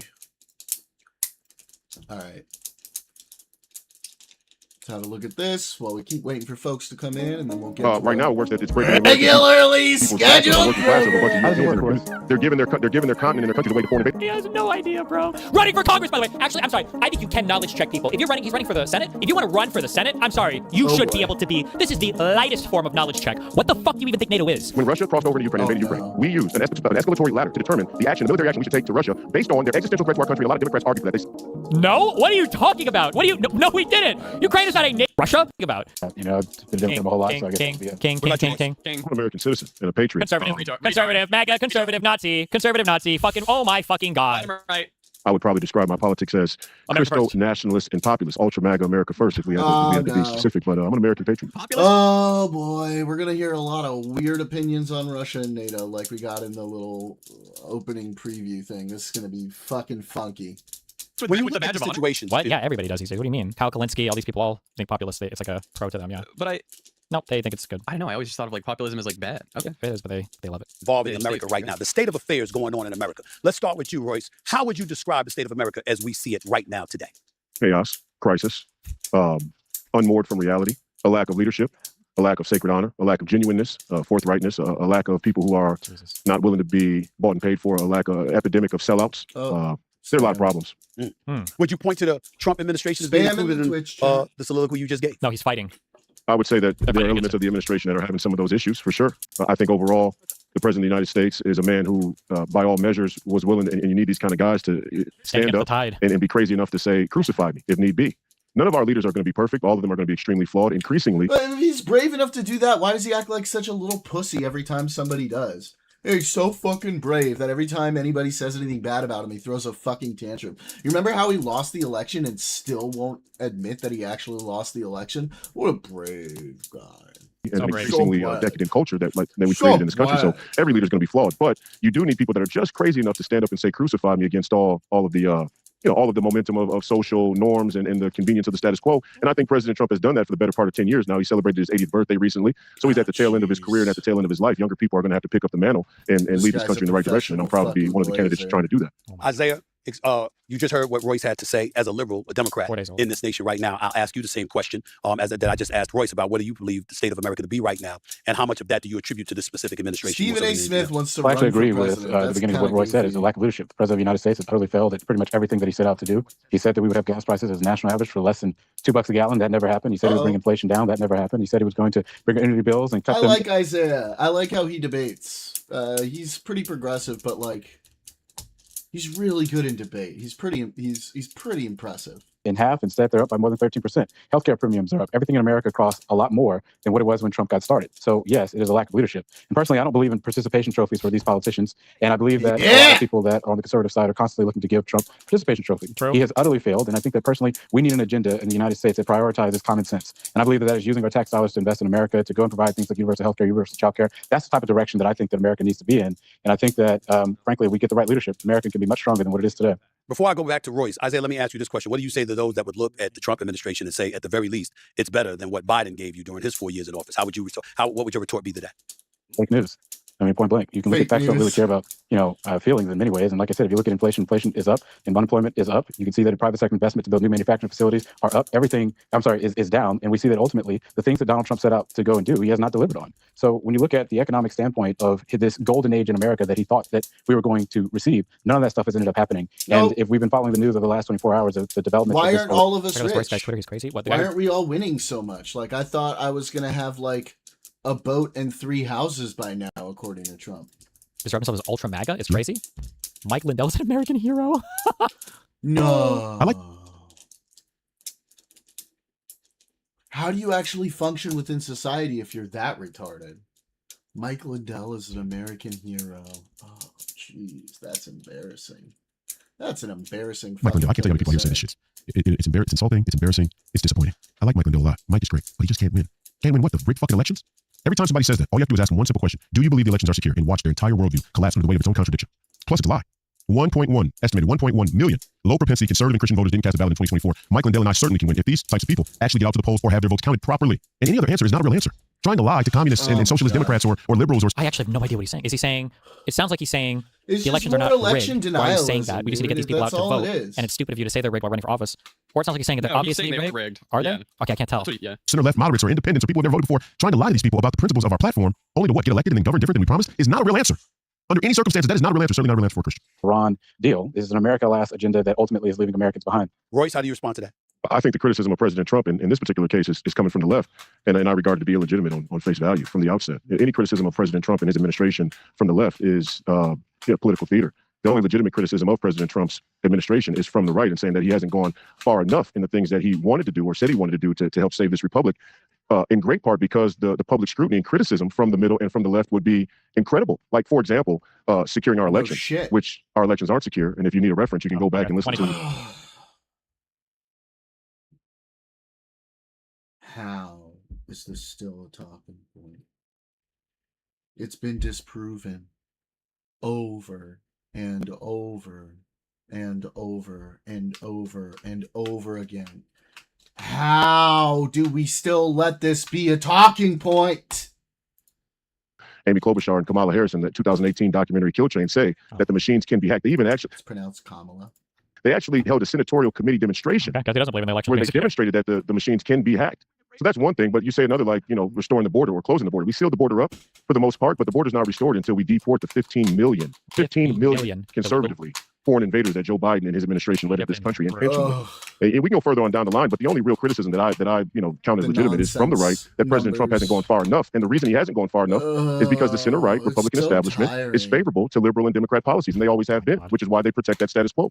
And Amy Klobuchar, actually, wait a second. Amy Klobuchar is a perfect example. You have all these leftists who say free Palestine, but then they're willing to vote for a person like Amy Klobuchar in Minnesota, who's one of the most well-funded AIPAC candidates in the entire country. The contradiction is intergalactic. What do you say, though, when Isaiah brings up the fact that inflation, cost of living, affordability issues, those are incredibly pertinent issues that President Trump campaigned on, but he hasn't addressed because you even have MAGA Republicans. Maybe not you specifically. I don't know. I'm going to let you answer that question. But MAGA Republicans that haven't been on this show yet anyway, they've bloviated and they've lamented the fact that he hasn't put America first, that he's been dealing with stuff overseas entirely too much, that he hasn't prioritized what's in the best interest of America, and he's left the American citizens behind. He's going against what he campaigned on, which sort of touches, at least to some degree, commentary on what Isaiah alluded to. What do you say to that? Well, I would say there's perfect utility to a lot of those criticisms, especially the America Last agenda in our foreign policy. Our formation of foreign policy is not rightly ordered. St. Augustine said it best. The definition, a perfect definition of virtue is rightly ordered love, rightly ordered charity. Our foreign policy is not an example of rightly ordered love or charity. And I would agree with those things. A lot of the America First.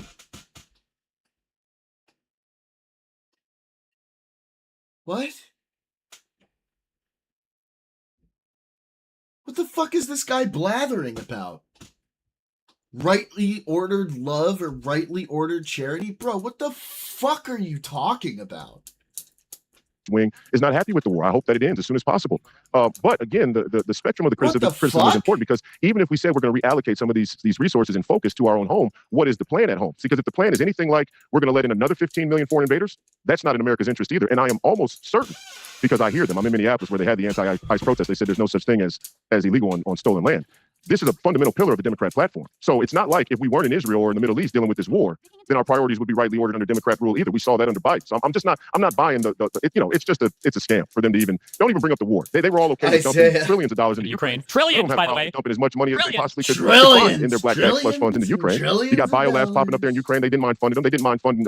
I love how they have like a whole different set of like it's like anti-English. Like you have English and then anti-English, where they have like different pronunciations for everything. That's another thing that my ears perk up sometimes. When I say Ukraine, they want to always say like the Ukraine. They'll be like Ukraine or Kamala. They always have like slightly different pronunciations of everything, so you know that they're always on some crazy fuck shit.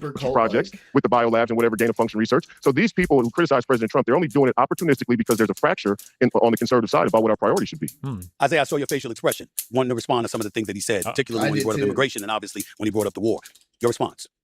You know, Stephen A., I'm really, to be honest with you, fascinated that I just heard a United States Senate candidate say that it was a scam, that people in this country are rightly concerned with inflation. The fact that Trump went and put these inflationary tariffs in place, that effectively put broad-based tariffs on everything that comes to this country, did raise prices. The fact that Trump went and got rid of ACA subsidies had a direct increase to healthcare premiums, which has led to a 26% increase in healthcare premiums across this country, particularly for those in Minnesota. So Royce can talk about the conspiracy theories all he wants, but people can look at direct actions of the Trump administration to see how it has raised their prices. And when you ignore your own intelligence, you ignore Tulsi Gabbard, you ignore Joe Kemp, you ignore Richard Blumenthal, a Republican, an independent, and a Democrat, all three that said that there was no immediate threat to the United States when it comes to Iran, and you ignore that, and you go and you launch a war despite your own national intelligence, and you raise people's prices as a result, that's someone that does not have the leadership and, frankly, the IQ necessary to go forward and actually deliver for the people of this country. And the fact that Royce cannot get on this platform and call that out is absolutely a disgrace, in my opinion. Yep. Royce, your response? Well, I mean, there's so much wrong with that. Where do I start? But to answer the first last and work my way back, I did call it out. I just said that I'm not in favor of the war. And I think the America First movement has the right perspective on our foreign policy. Again, the contradiction is that the Democrats have any difference of opinion fundamentally on foreign policy. And I gave you the Ukraine war as an example, a very recent example, mind you, of the exact same interpretation of foreign policy. So your criticism of President Trump. How is that the same interpretation of foreign policy? How?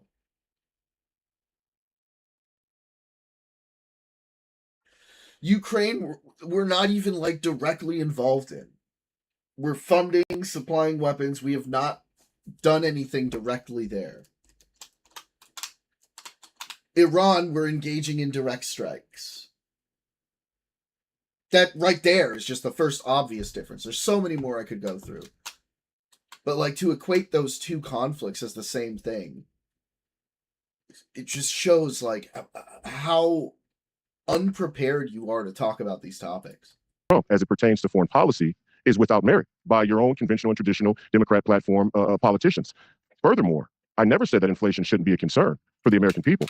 What I'm pointing out is the contradiction for Americans who favor themselves Democrat or critical of the president, who say that they're worried about cost and what our government spends money on or allocates resources to, but they're perfectly okay with giving credit cards and free healthcare education to illegal immigrants, which is a pillar of the political ideology. It's not, it's not third or fifth rail. It's like the primary, it's like the driving sentiment of the Democrat Party We're platform. Have the healthiest, most well-educated legal immigrants on the planet. Illegal immigrants to come into this country, and we will fund it with your tax money. So how can you talk about the use of tax money when you're giving unlimited money to illegal foreign invaders? Isaiah, I'll let you chime in and answer that question, but I'll do so by asking this and then let you go wherever you want to go with it. All right. Which political party, in your estimation, is somewhat rhetorical? I know this from both of you, but I'm going to ask it anyway. Which political party do you believe has done more damage to working class Americans over the last 20 years? And more importantly, what's your strongest evidence to prove your point? I don't understand why you're asking this question. We already know what they're gonna fucking say. the Republican Party, I mean, you know, if you want to go back to the previous answer for just a second, I just want to make sure that it was clear. Royce did not address the fact that there was broad-based tariffs that Donald Trump went and put that led to an increase in inflation for everybody across this country. He did not address the ACA subsidies that had a direct increase of 26% for healthcare premiums. He did not do that because ultimately those are direct actions from the president that has led to price increases. When it comes to over the last few years, when it comes to who has had the biggest troubles, I guess, for working class Americans, it's very clear. You can look at the job numbers. You know, up until recently, I think 50 of the last 51 million private sector jobs were created under Democratic presidents. Not you can real. see, for example, the unemployment rate is much lower under Democratic presidents. You can see, for example, the S&P 500 performs better under Democratic presidents. You can see the rate of inflation generally performs better under Democratic presidents. So ultimately, you know, if you want to talk about the national debt, the Republicans are the ones that spend like children with their mom's credit card. Every major metric performs better under Democratic presidents. Like it's just very clear. Toys R Us, whenever they get in charge, they are responsible. Trump himself is responsible for more than 25% of the national debt, which ultimately, you want to talk about a long-term problem, that is what is going for like the last several presidential cycles. Democrats will have to come in to clean up like a Republican's mess, and then the metrics that do look bad because they're in the middle of cleaning up the Republicans' mess, Republicans will then come around and be like, oh, look at how bad this metrics was. Like for COVID, like the COVID recovery under Biden. Inflation went up across the entire world, and they were like, oh my god, look, inflation under Biden was so fucking high. Yeah, because COVID was a fucking disaster. To increase interest payments in the federal budget for years to come, and ultimately it's going to be less money that we can use to invest in things like universal health care, universal child care, those things. It's the Republican Party that consistently votes against working conditions, that has consistently voted against raising the minimum wage. I happen to believe that the minimum wage should be indexed with inflation and should go up with the cost of living. The Republicans do not support that idea. The Republicans were against the tax incentives that were used to create millions of jobs over the previous 4 years when Biden was in office. It led to record lows when it comes to unemployment. It's the Republican Party that consistently uses our tax dollars to give tax cuts to the richest people on earth, while we see that when they get those things, they invest less to create jobs in America, they invest less to create new manufacturing facilities in America, and they invest less in the American worker, and that's a problem for the people of this country. Well, wouldn't people have an argument, or wouldn't people have an argument when they say that Biden spent more money than Trump? Wouldn't people have an argument when they point to, you know, letting illegal immigrants into the Isaiah guy's a king. He just stands on business super well. I hate this format though, where it's just like somebody says something, there's no actual back and forth. But the country, and will it be willing to spend money on them, particularly at the expense of some American citizens? There would be no argument in their favor in regards to that, Isaiah? Absolutely not whatsoever. Because if you look at, for example, the Trump administration in 2025 and in 2026. I'd prefer you try to work it out with them if you can. I feel like I saw the thing. She says, what does she mean when she said, make it so I can't message you back with the resolution?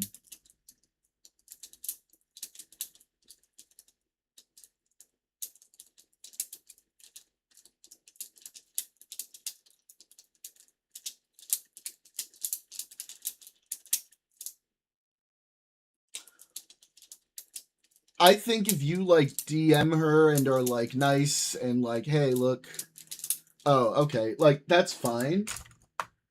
Generally, here's the thing, like I think there's like you guys got off on the wrong foot, and I've said that to her as well. Victoria can be prickly, but I generally trust her judgment. I think if you have an honest conversation with her and just be like, hey, we got off on the wrong foot, you know, Jordan seems to trust you. So let me try to start over. You know, I don't want bad blood. Like, let's talk and see if we can communicate in a better way going forward. I think that would hopefully do better. But like, if it doesn't, talk to me and like, I'll figure it out what's going on. But trust me, like I've made it clear to her that like, yeah, I get you. Generally, like, she will come to me about those other pricks when they break TOS. So, like, generally, I trust her judgment. But yeah, like, just try to, like, come back to her from, like, a place of, like, hey, we got off on the wrong foot. I want you to understand, like, I don't try to, I'm just, you know, I'm trying to give what I get. I'm not trying to make problems for you, right? I want to have a good, like, I want to have a good working relationship with you within the server. Let's try to start over and see if we can, you know, if we can do this a little better going forward. And then I think that sort of approach she would probably appreciate, and you might be able to start over from a better place. But if it's still being a problem, let me know, and then, you know, I can get involved. I try to delegate, because being like the owner of the server, you know, I have my own personal biases, so I try not to get them involved. So I try to stay out of as much as possible if I can, and like trust my mods. But if there is a problem, that can't be worked out, yeah, obviously I want to do something about that. But give it another college try and see if it's better. But if not, like, yeah, let me know, and then we'll have a talk. Spending more money than what the Biden administration spent prior to that. If you look for the Committee for Responsible Budget report, it literally shows $8.4 trillion was added to the national debt was approved by Trump to the national debt the first time he was in office. You compare that to Biden, it was about $4.8 trillion. If you want to be more fair to Trump, you can then take out COVID-related spending, because that was something that affected both Biden and Trump. That number is about $4.3 trillion under Donald Trump compared to about $2.2 trillion under Joe Biden. The math does not add up. The Republicans are the ones that are the responsible.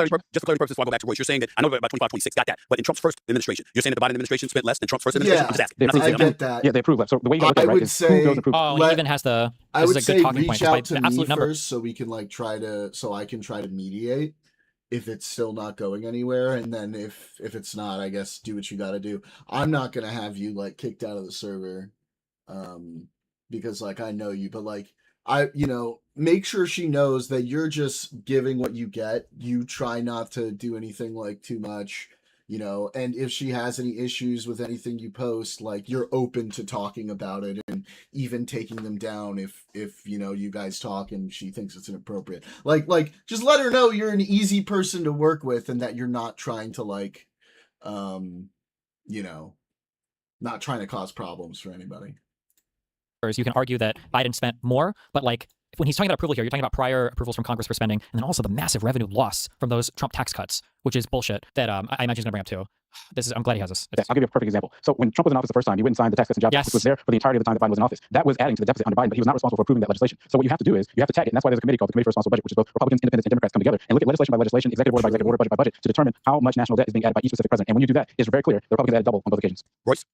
Well, I just think it's absolutely ridiculous. I mean, these talking points are, they're dishonest, but they're uninteresting to me. Are you gonna actually address them, or you're just gonna say they're dishonest but they're interesting? Let's see. I mean, of course, I'm on the right side of the aisle per se, but the real scam is people in this country against each other so they can make off with the green, and that's the uniparty. And the point that I'll make about our economy. Oh my God, he pivoted to talking about the uniparty.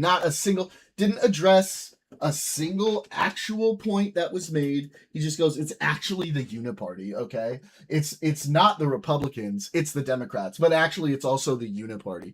Bro, what a fucking clown. I want to say this, I was thinking about it earlier. Even the term affordability has become a MacGuffin. You know what a MacGuffin is, Stephen? I do not. A MacGuffin is a literary device used to drive the story forward, but it's not really a part of the plot. Like Maltese Falcon. The movie's not really about a falcon. Okay, affordability is this term that's thrown back and forth as a political football and strategically weaponized in certain terms, or certain parts of certain terms, to get everybody all hyped up about the economy. When the truth is, the underlying pillar of the economy is debt and debt. And the modern monetary theory that informs our monetary policy and the radical inflation or printing of money goes back to an institution that transcends the two political parties, and that is what the uniparty in this country has tried to preserve: the devaluation of the dollar, the inflation of money, the crushing of the working class. And there's only one political party that's even thrown the red flag on the whole deal. And further, Republicans from within the Republican Party that have done just like Isaiah has said, that have fought candidates like me who are genuine debt offs. So there is that part of the Republican Party, or at least I represent that part of the Republican Party, that says the working class has been getting crushed since the inception of the Federal Reserve in 1913. The devaluing of our dollar and our citizenship go hand in hand. And that philosophy is a post-World War II, post-industrial, liberal philosophy. Liberal philosophy, the modern monetary theory that informs that we can print as much money as we want, regardless of our our domestic production or anything else. Liberal, they're associating liberal Democrat, but then they've read that this is a liberal system, so they think liberal is in Democratism. It's just fucking retarded. Also, if this is another thing, if you're going to have this position, which all the tech bros have, that the debt is literally the worst fucking possible thing to ever happen to the United States, then certainly you must agree that Donald Trump is the worst president then in all of U.S. history, right? Because what the fuck otherwise, right? He's accumulated so much debt. He's not even through his. We're a year and a half through his second term, and he's so much debt. The liberal idea that Republicans who are soft on debt and economics fall victim to out of political viability. You have to be electable. In order to be electable, and Isaiah mentioned the growth of unemployment or unemployment is you're giving a lot of jobs to people in the government. Republicans' fundamental philosophy is self-governance. The greatest expansion. You put your hands up. But the greatest expansion of new jobs came from the government. We don't believe in the expansion. It's crazy to me that Democrats like AOC Ilhan Omar say the whole system is guilty and white supremacists, but their fundamental philosophy is to keep giving more power to the federal government as it expands in the name of new jobs. It's so contradictory. It's laughable. Only person with a sub 100 IQ would even go for that kind of thing. But we've taught a lot of people in this country to be radical materialists, and that's what I'll say finally, Stephen. When I say affordability is a MacGuffin, we have a death and debt culture in America and around the world, and our mentality about the economy, our mentality about what is affordable is really geared towards radical materialism. And so our perception of what we need to live, what we need to be prosperous, what we need to have a great quality of life has been skewed intentionally by the internet. You don't need $1 million to live great. You don't need to be able to go to Mykonos in Greece and take pictures on Instagram for people you don't even really like or know. You need to be able to take care of a family. And the Democrats have made it impossible to do that. Bro, he is filibustering so hard. He answered not a single thing about affordability, not a single point that Isaiah Martin brought up. It's just fucking filibustering. This is just empty rhetoric. Don't believe in the private ownership of business. They believe in the complete consolidation of government. Oh my God, of government and corporation, which is by definition fascist. Oh my God, right. Oh my God, I mean, and I say that with all due respect. Which the reality is that you can just go and look at the facts. This dude is fucking nuts. You look at unemployment is up under Donald Trump, and that's why exactly why I talked about private sector spending to build new manufacturing facilities, which is a number to go and look to see who is building to hire more American workers, and that number has decreased under Donald Trump. So it's like, for example, you're going to believe the government that is the Fed controlling the Fed. The already had a reduction in the amount of spending to build these new manufacturing facilities in America, despite the fact that he said that was the whole purpose of his Tax Cuts and Jobs Act. You put Joe Biden in there, then he goes forward and passes the infrastructure bill, the CHIPS Act. He did so many other things that created these target incentives for private investment, which led to a 3 times increase in those new manufacturing facilities that people have bought. I mean, so you don't really know what you're talking about here, Royce, respectfully. And I just think that, when you talk in these, talking points that are not rooted in facts, it leads to really dangerous outcomes. Well, see, here's my problem. Hold on, Royce. As somebody in the middle who is completely ignorant compared to the both of you, let me put that out on Front Street right now. I don't know what y'all know, okay? But I like being a conduit for discussion. I'm trying to figure out how can an accord ever be, let's say hypothetically speaking, even though I don't think that much hypothetical, considering what we're witnessing in America today, that you've got people on both sides of the aisle who feel directly the way both of you feel. How can an accord ever be reached, or some level of, I don't know the word for it. You're just wondering whether or not that could ever get to a point where folks can reach an understanding, like, well, you know what, we agree, but we're gonna have to agree to disagree, as opposed to both sides saying y'all facts are wrong, because now you're forcing two sides to pick one side or the other, because neither is willing to acknowledge there's any level of credibility with what the other's saying. How do we come to an accord in that regard? I'll start with you, Royce. Oh, there's no accord. We're well past the accord.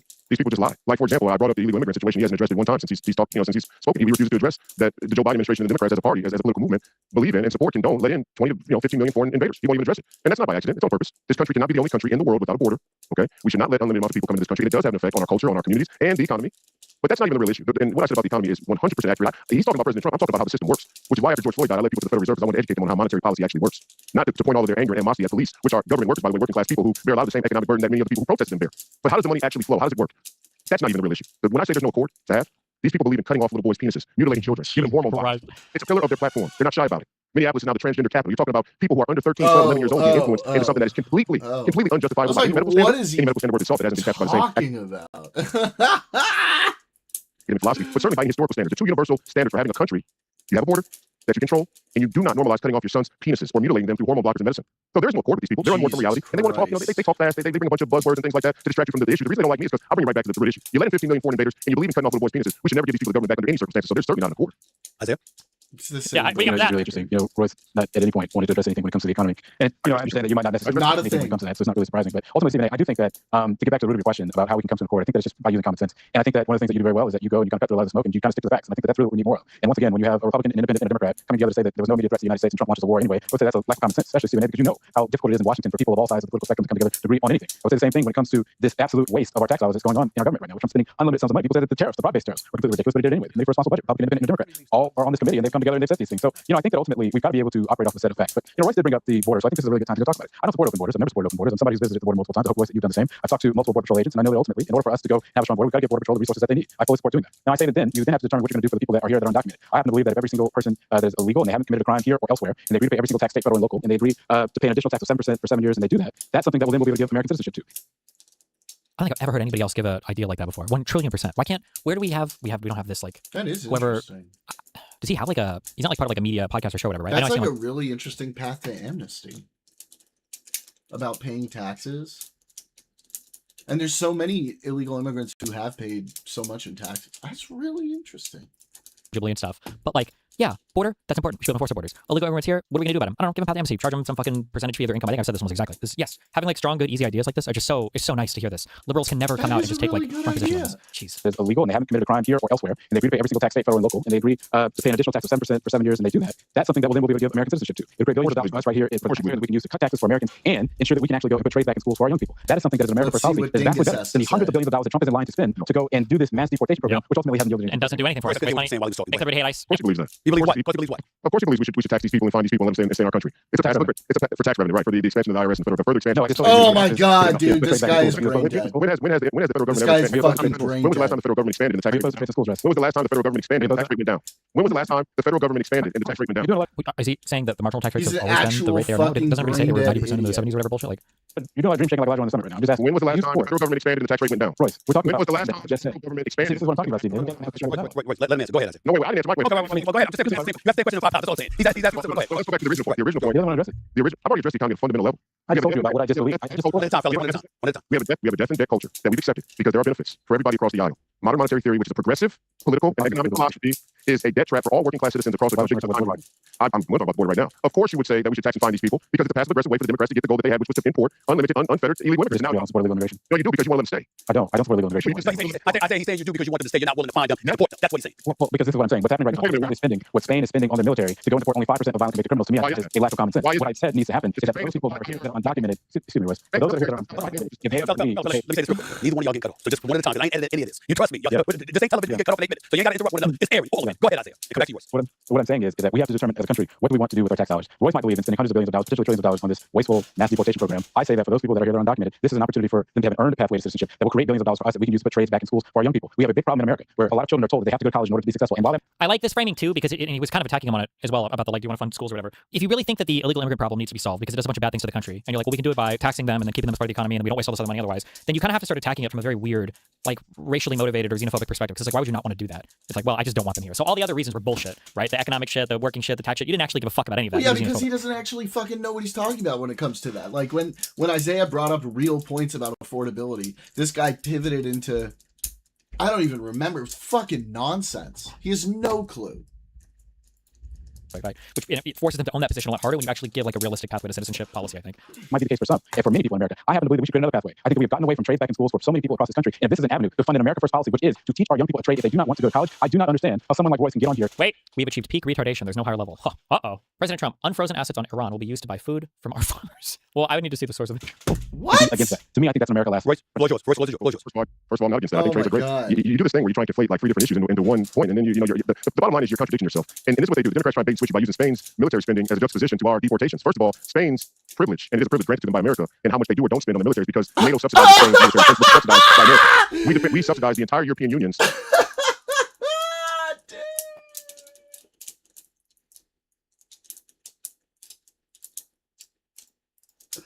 defense to a substantial increase, which is why a lot of America Firsters wanted us out of NATO, which Democrats defend vehemently. They defend NATO. Of course, yeah, absolutely. How does NATO work, Royce? Right now, it works that it's breaking the American people's back of the working class of a bunch of idiots. They're giving their continent and their country away to foreign invaders. He has no idea, bro. Running for Congress, by the way. Actually, I'm sorry. I think you can knowledge check people. If you're running, he's running for the Senate. If you want to run for the Senate, I'm sorry. Yeah, you should be able to be. This is the works. lightest form of knowledge check. What the fuck do you even think NATO is? If you can't even give a coherent answer to that question, get the fuck out of here, bro. You ran in 2024 too. Yeah, because he blamed Amy Klobuchar and everything for the rigged election back then as well, right? It's the same way Democrats want to do. Can you point to me where the United States it has a line item for NATO and Spain's defense? Where is American taxpayers not? I ask you a question. Why don't you answer each other's question? Why don't you answer each other's question? Not even from the same reality. If you don't accept that America subsidizes NATO, then you're not even dealing in reality. How does NATO work? I don't think does America subsidize NATO?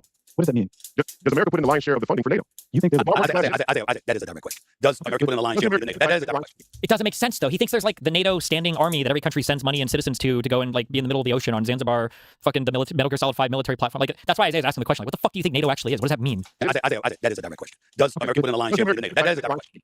No, because I don't think that Royce understands how NATO works. NATO means that every country has their direct investment that they spend on their own military. On their military as part of that's the 2%, 5%. Correct. Defense spending that these. Yes, this guy.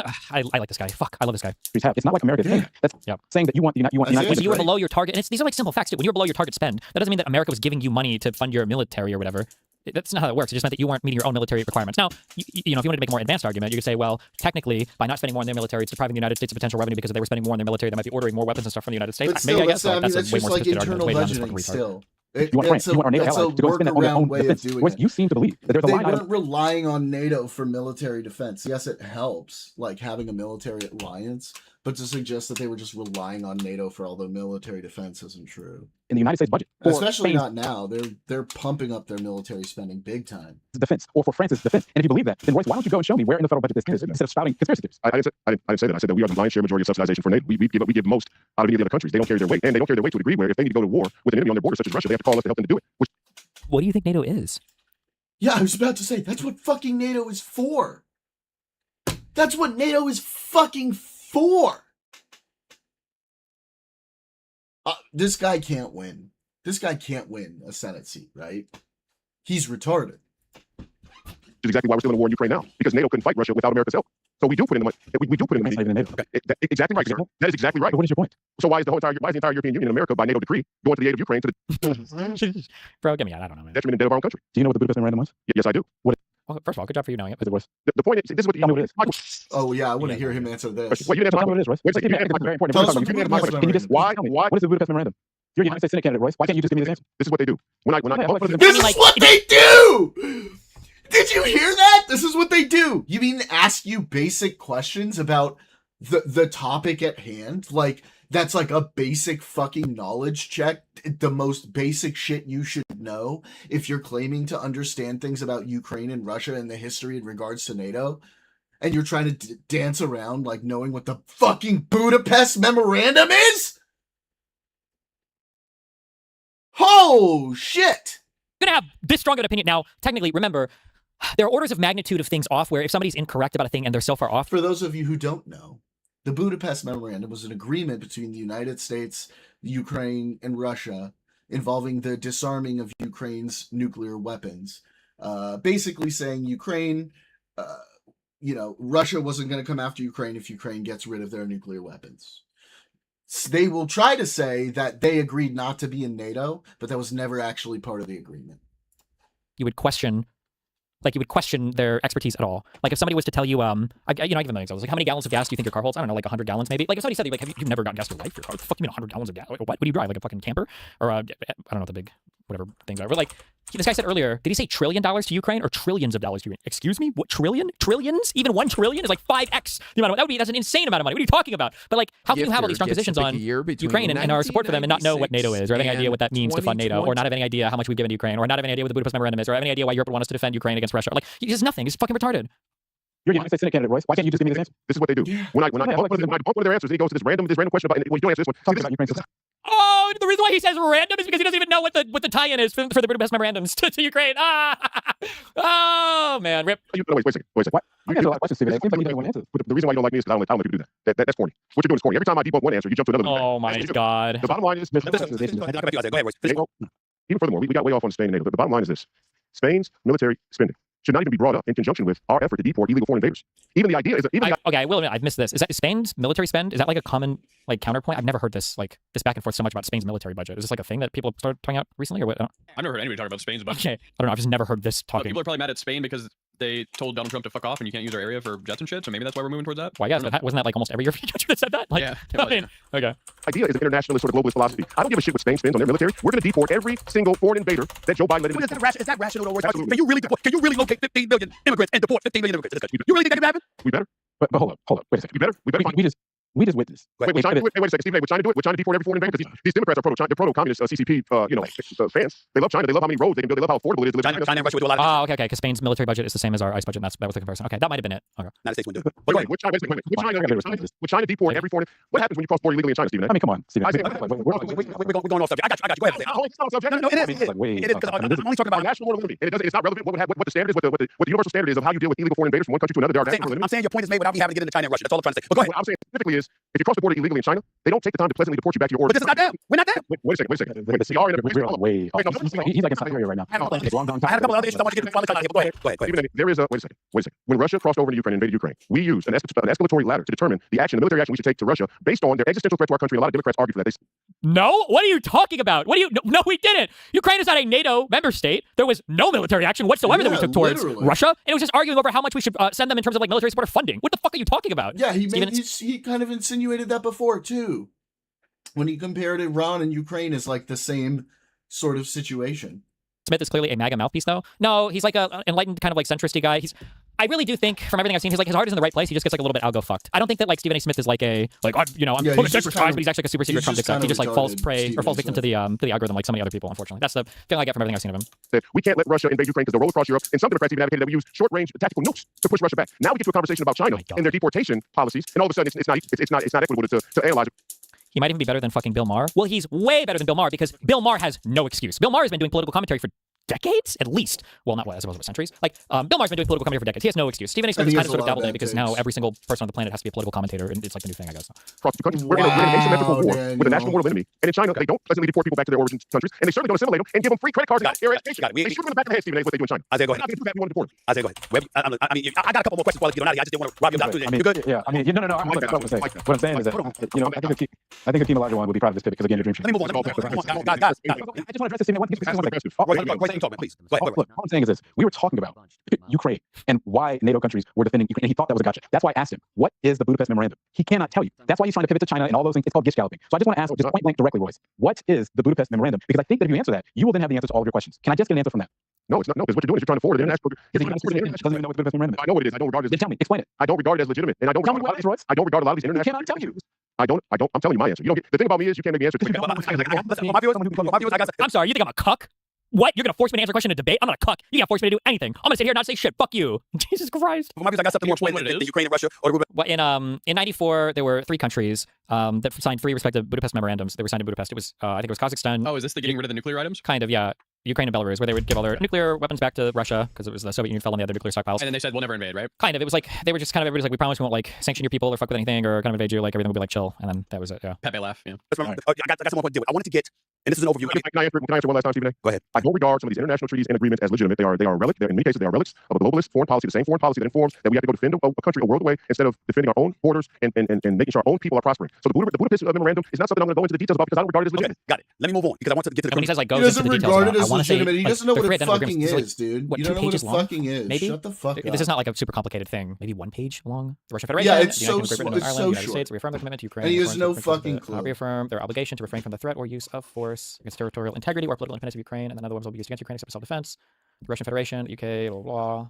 Refrain from economic coercion designed to subordinate to their own interests to the exercise of Ukraine, blah, blah, blah. Yeah. It's a pretty simple, it's a pretty quick thing. I feel like it's not the same. I feel like I've seen other PDFs of this, but like it's super short. It's like, it would take like 2 minutes to read this. So I think the idea that some like super complicated international treaty that you'd have to go into the weeds on is like really fucking retarded. No justice system that exists in this country because I think it's important in the light of the Carmelo Anthony verdict. And I wanted to ask this question overall, not so much specifically about that verdict. You can go where you want to go with it, but I want to ask a bigger question about young men in America today and the real crisis of purpose that we're talking about here. If so, who bears the most responsibility for the state of affairs that exists in this country when it comes to young men? And don't get me started with it being specific about young black men. Answer that question. I'll start with you, Isaiah. I think that young men, young women, young people in general want to see an economy that works better. And I think that there's been special interests on all sides of the political spectrum that has been pushing against policies to make that happen. I think that there's been a lot of corporate ownership of homes in this country.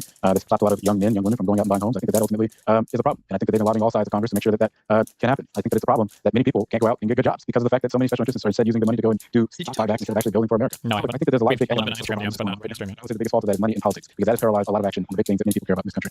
Royce, as condensed as succinct as you can be. Go ahead and answer that question yourself. It's hard to do it, but I will say this. This is where the secular humanist philosophy on the left just goes completely off the rails. And when I said earlier, to tie back to my answer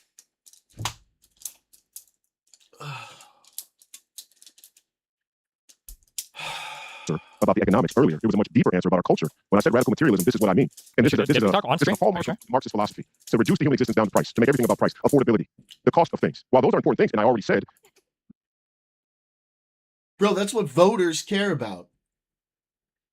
That's what people who are struggling to feed their families care about. What fucking fantasy la la land do you live in? The three-card Monty is to pit black people against white people or Republicans against Democrats, whatever, men against women, to make off with the money of an ever-expanding federal government, which is true. Poverty does not dude, just fucking nonsense, bro. Shut the fuck up. You have no real arguments. You have nothing. This is all fluff.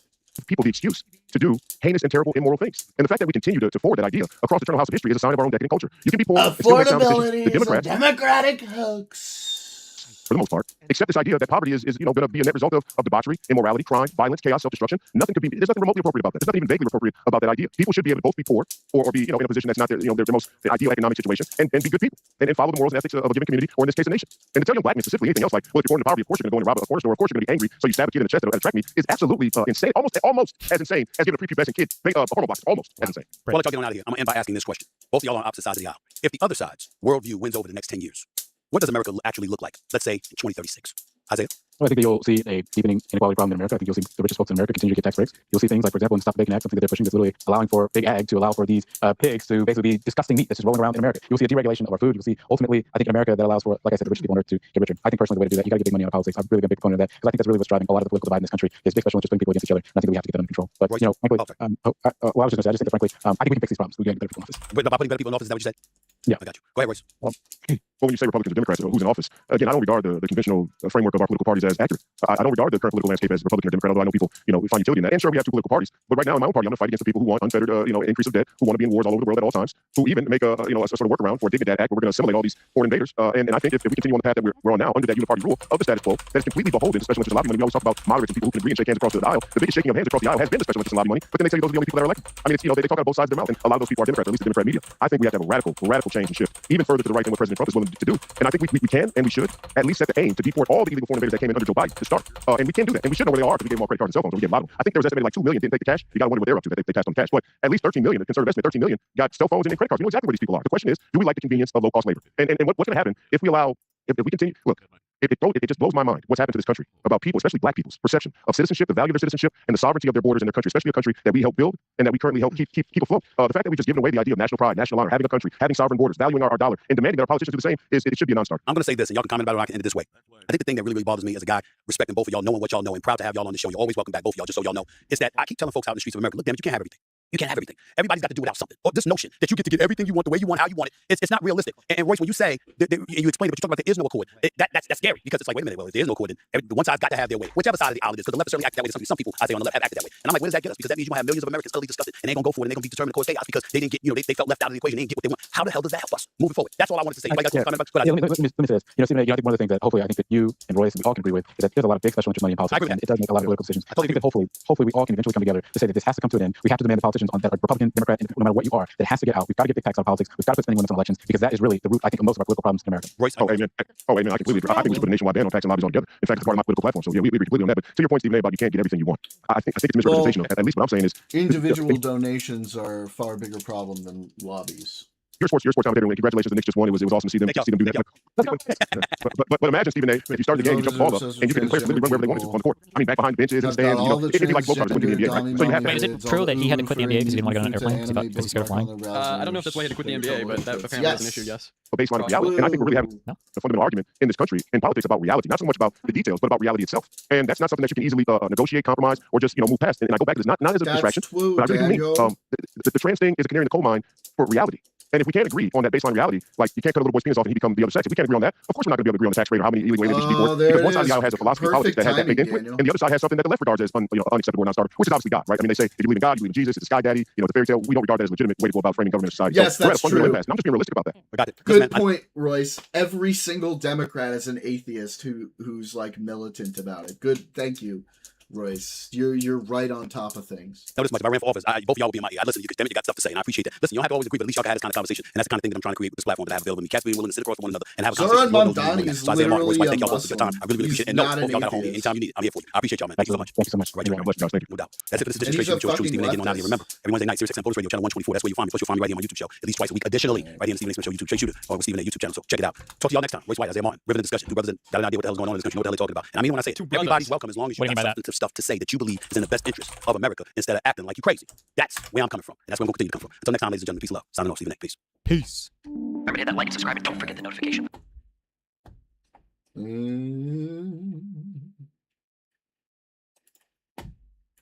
BR Bazizzle. I'll be right back.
Oh.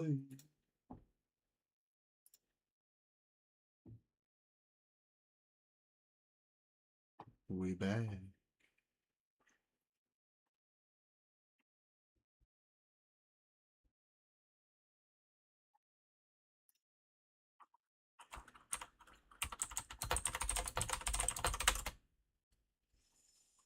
All right.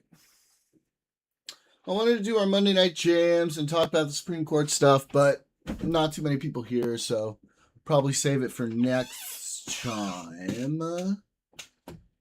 See if there's anything else I want to go over. I kind of wanted to finish the sketch with like everyone here, so I'll probably do that on Wednesday. We got anything else for me, guys? Any suggestions?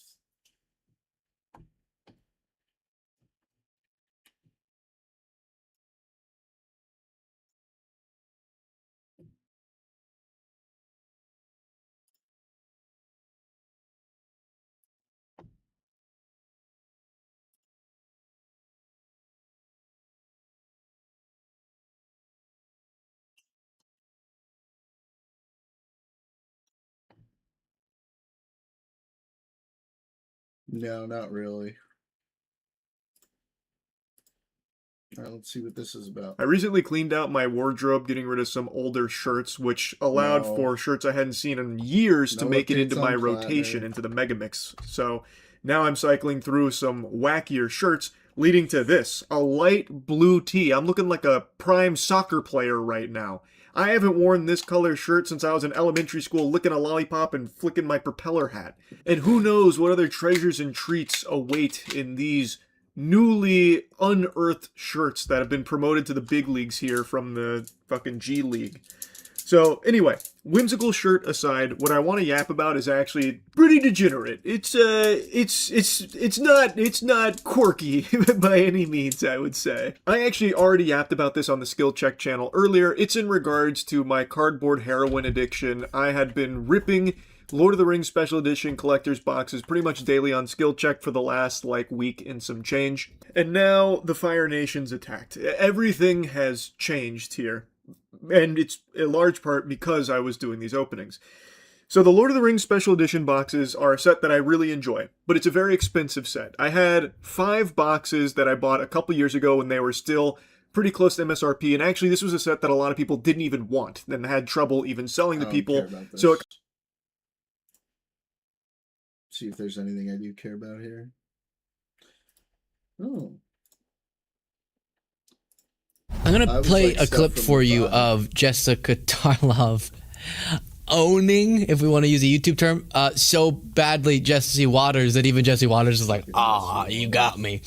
But before I play, I need to give you the background for what they're talking about, which is that there's a lot of discussion of who the 2028 Democrat candidates are going to be. You're going to have Newsom, Kamala Harris, probably Josh Shapiro, John Ossoff, please. You're going to have maybe AOC. You're going to have all these different people jumping in, right? And so as we keep an eye on them, you think, what is their strategy going to be on a few different topics? One of them being, how do you handle the Biden topic? Because what Republicans are going to try to do is drag the Democratic Party back into a debate about 2024. I think the best thing we can do is try to push the conversation forward to 2029. They're going to try to drag it back to 2024. They're going to try to force into interviews as much as possible. Well, what do you say about Biden's this, that, or the other thing? What did you know Biden's brain? Blah, blah, blah, blah, blah, blah, blah. Okay, obviously. Which by the time we get to the end of this term, when the 2028 primaries really heated up, it is going to be hilarious watching them want to keep talking about Biden's brain when obviously something horribly wrong is going on with Trump's. But one thing I saw that's going to come up in this clip of Tarlov and Waters clashing is Newsom is kind of embracing Biden while a lot of other Democrats are running away from him. And while you might say, this might not be the most strategic thing because obviously Biden's poll numbers aren't great and the 2024 quag. Biden's poll numbers aren't great in 2026. Okay. quagmire was a quagmire. Why do we care? I actually respect this. From Newsom. Because what did we see in the 2024 campaign? Newsom was in lockstep with Biden. Newsom was saying Biden was the most effective president in modern history. Newsom was rooting him on more than just I prefer him, but really tooting his horn. And it would be disingenuous if Newsom then went, what? I never said any of that. What are you talking about? No, I don't want to talk about it. Oh, no, I don't like Biden. And so even if this isn't the most strategic thing, it is much more honest to go, yeah, I stand by my previous admiration. Axios has this piece and did not pick the best Biden photo, but okay. Gavin Newsom's gambling that embracing Joe Biden will be more popular among Democrats than running away from him in the party's 2028 presidential primary. The California governor, unlike most potential Democratic candidates for president, has spent the last 18 months courting Biden and his family, publicly defending the ex-president's legacy, as others have distanced themselves. A Biden endorsement could be consequential. Many Democratic primary voters, especially Black and Latino voters, still have much affection for him, despite his unpopularity with the broader electorate. Quickest pause to request that you click the subscribe button if you're not already subscribed. It's completely free, and it's the simplest way to support the work that we do. Right below the video, click that subscribe button, and then also, whatever you're thinking or some random statement, drop it in the comments. That helps algorithmically, and click the like button. Back to the video. So this might be a strategic play from Newsom. Again, I'm appreciating it from the principle, which is if you said all the things you might remember Newsom said about Biden even after the debate, like he was saying this is the guy. He was not wavering. Then wavering later or running away would seem just like a political play. So he's saying, I'm going to stand by it. I'm going to stand by what I said. And he thinks it's strategic. He thinks there's still enough support for Biden that him being associated could help him in the primary, and then maybe he tries to distance himself during the general. That could be the strategic play as well. But obviously, we've seen a lot of other Democrats are not doing that. They're trying to Biden who? Ralph Biden? Who are we talking about? Hunter Biden? I've heard of Hunter Biden.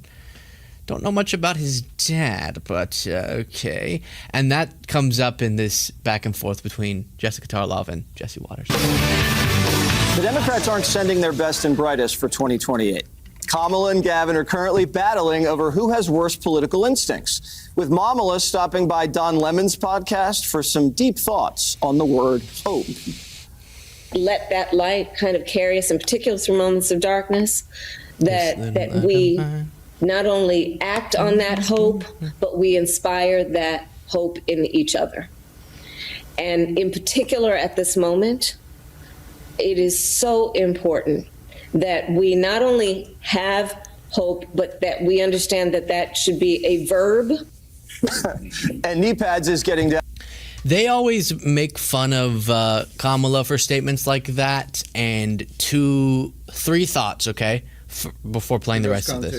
And I'm sorry to do this. This is just how it's going to go. But it's like at the end of the clip where you get a really good dunk on Jesse Waters from Tarlov. So you got to wait around. But I'm not doing that on purpose. I just want to talk about it. Number one, if you support Trump and don't talk every day about his word salads, don't get to make fun of anyone else's word salads ever. I've played hundreds of times probably Trump saying things that linguistically make no sense. I've run it through AI programs like, yeah, this must have come from a first grader. Like, it's way worse than anything we've ever seen from Kamala. You remember that childcare ramble he went on? I mean, you couldn't even follow if it was English. It was bizarre. So you don't get to talk about it if you support Trump. If you don't, then you can totally critique whoever you want and be objective. Number 2, Kamala does have a tendency to sometimes say things that sound a little bit too circular or confusing or word salad-y. And I get to say that because... Does the guy have a big fucking hammer? Well, that was pretty clear. Because I do criticize way more whenever the word salad commander-in-chief does his thing. Then number 3, sometimes they make fun of her for word salads when it's just a little bit squishy concepts. But squishy concepts are fun to talk about. Like the way she just said that. Hope... I didn't listen to some of it, but hope is a verb, is an interesting... She's saying we have to have hope, but we also have to do hope. You have to do hope. See? Even me trying to... It's a deep concept. It's like they made fun of her for explaining how democracy is both strong and fragile. Just because the way she said it was a little bit flimsy in the... And weird. Conciseness. But that... Meaning, underlying what she said there about hope is actually kind of deep. So yes, sometimes she'll go on sentences and I'm like, what? That didn't make sense. But this one wasn't one of them to me. And knee pads is getting down on his knees for the big guy. Gavin Newsom getting called out by Axios for embracing Joe Biden in the run-up to the 28 primary. Watch this. Our former president, who I think was one of the most successful presidents in the last century, and that is Joe Biden. And I will defend that till my grave. I'll never turn my back on Joe Biden. I see my father in so many ways, the way I see President Biden. That's I love that. Biden is daddy. Biden. That's one of the reasons I was so loyal to the end. Daddy. Dana, did you catch Daddy Carl's Biden. reaction? That's great. Jonathan Carl's great. He's like, "Wait, you just said what?" I like Lemon's reaction too, as Kamala Harris was go. Blah, blah, blah. He just was saying like, "Lady, I gave you you basically are hanging yourself here. I tried to help you. I'm going to do something I don't always do, and I'm going to say I think, even though I think on the merits and in reality and in fact, Gavin Newsom is wrong and that this is likely a bad strategy. However, he knows that Kamala is distancing herself from Biden. She's throwing Biden under the bus. Biden still has a lot of goodwill with the black community. Gavin Newsom's numbers with the black community are very low. Kamala Harris's are still fairly high, relatively high.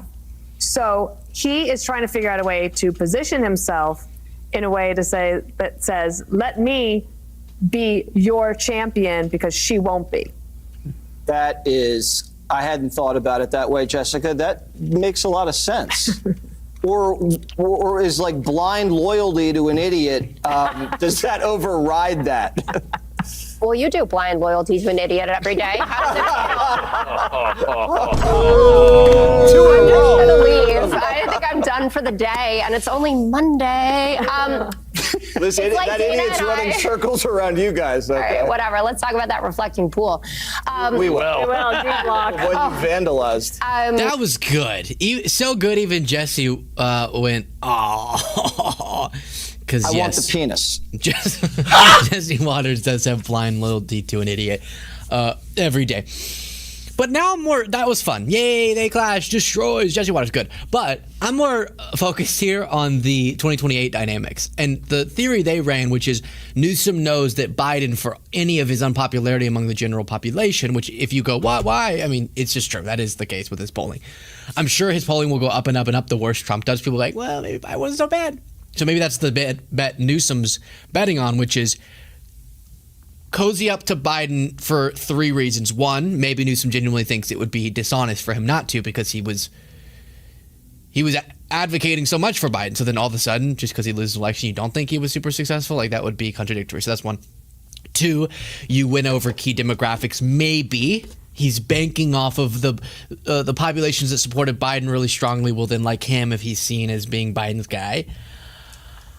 And then number three, maybe Biden nostalgia will come into play later in Trump's term. You remember there was this weird Trump nostalgia. I didn't understand it. Like if you lived through the pandemic era, it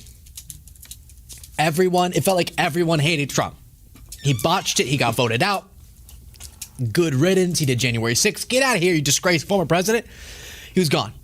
But then because of the pandemic conditions being so hard to deal with, people started getting upset and then went, maybe we should go back to Trump. Like they forgot the things they hated about him and wanted to go back in time before the pandemic. And they attached back in time before the pandemic, not to the pandemic being gone or the conditions that followed being gone, but back to Trump because of the timeline. It was dumb, but it's what happened. So maybe there'll be that same effect where people go, I don't even remember what I didn't like about Biden. COVID inflation, Daniel. COVID. Here's my thing. Witness protection program.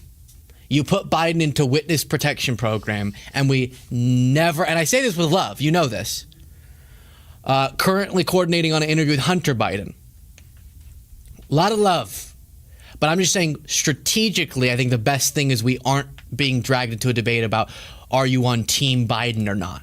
Like, can we just move to a new era? Doesn't mean you have to then toss out any achievements from the Biden era, but just like, we don't need to get into that debate. The more that are you on his team or not, or is Biden going to endorse or not?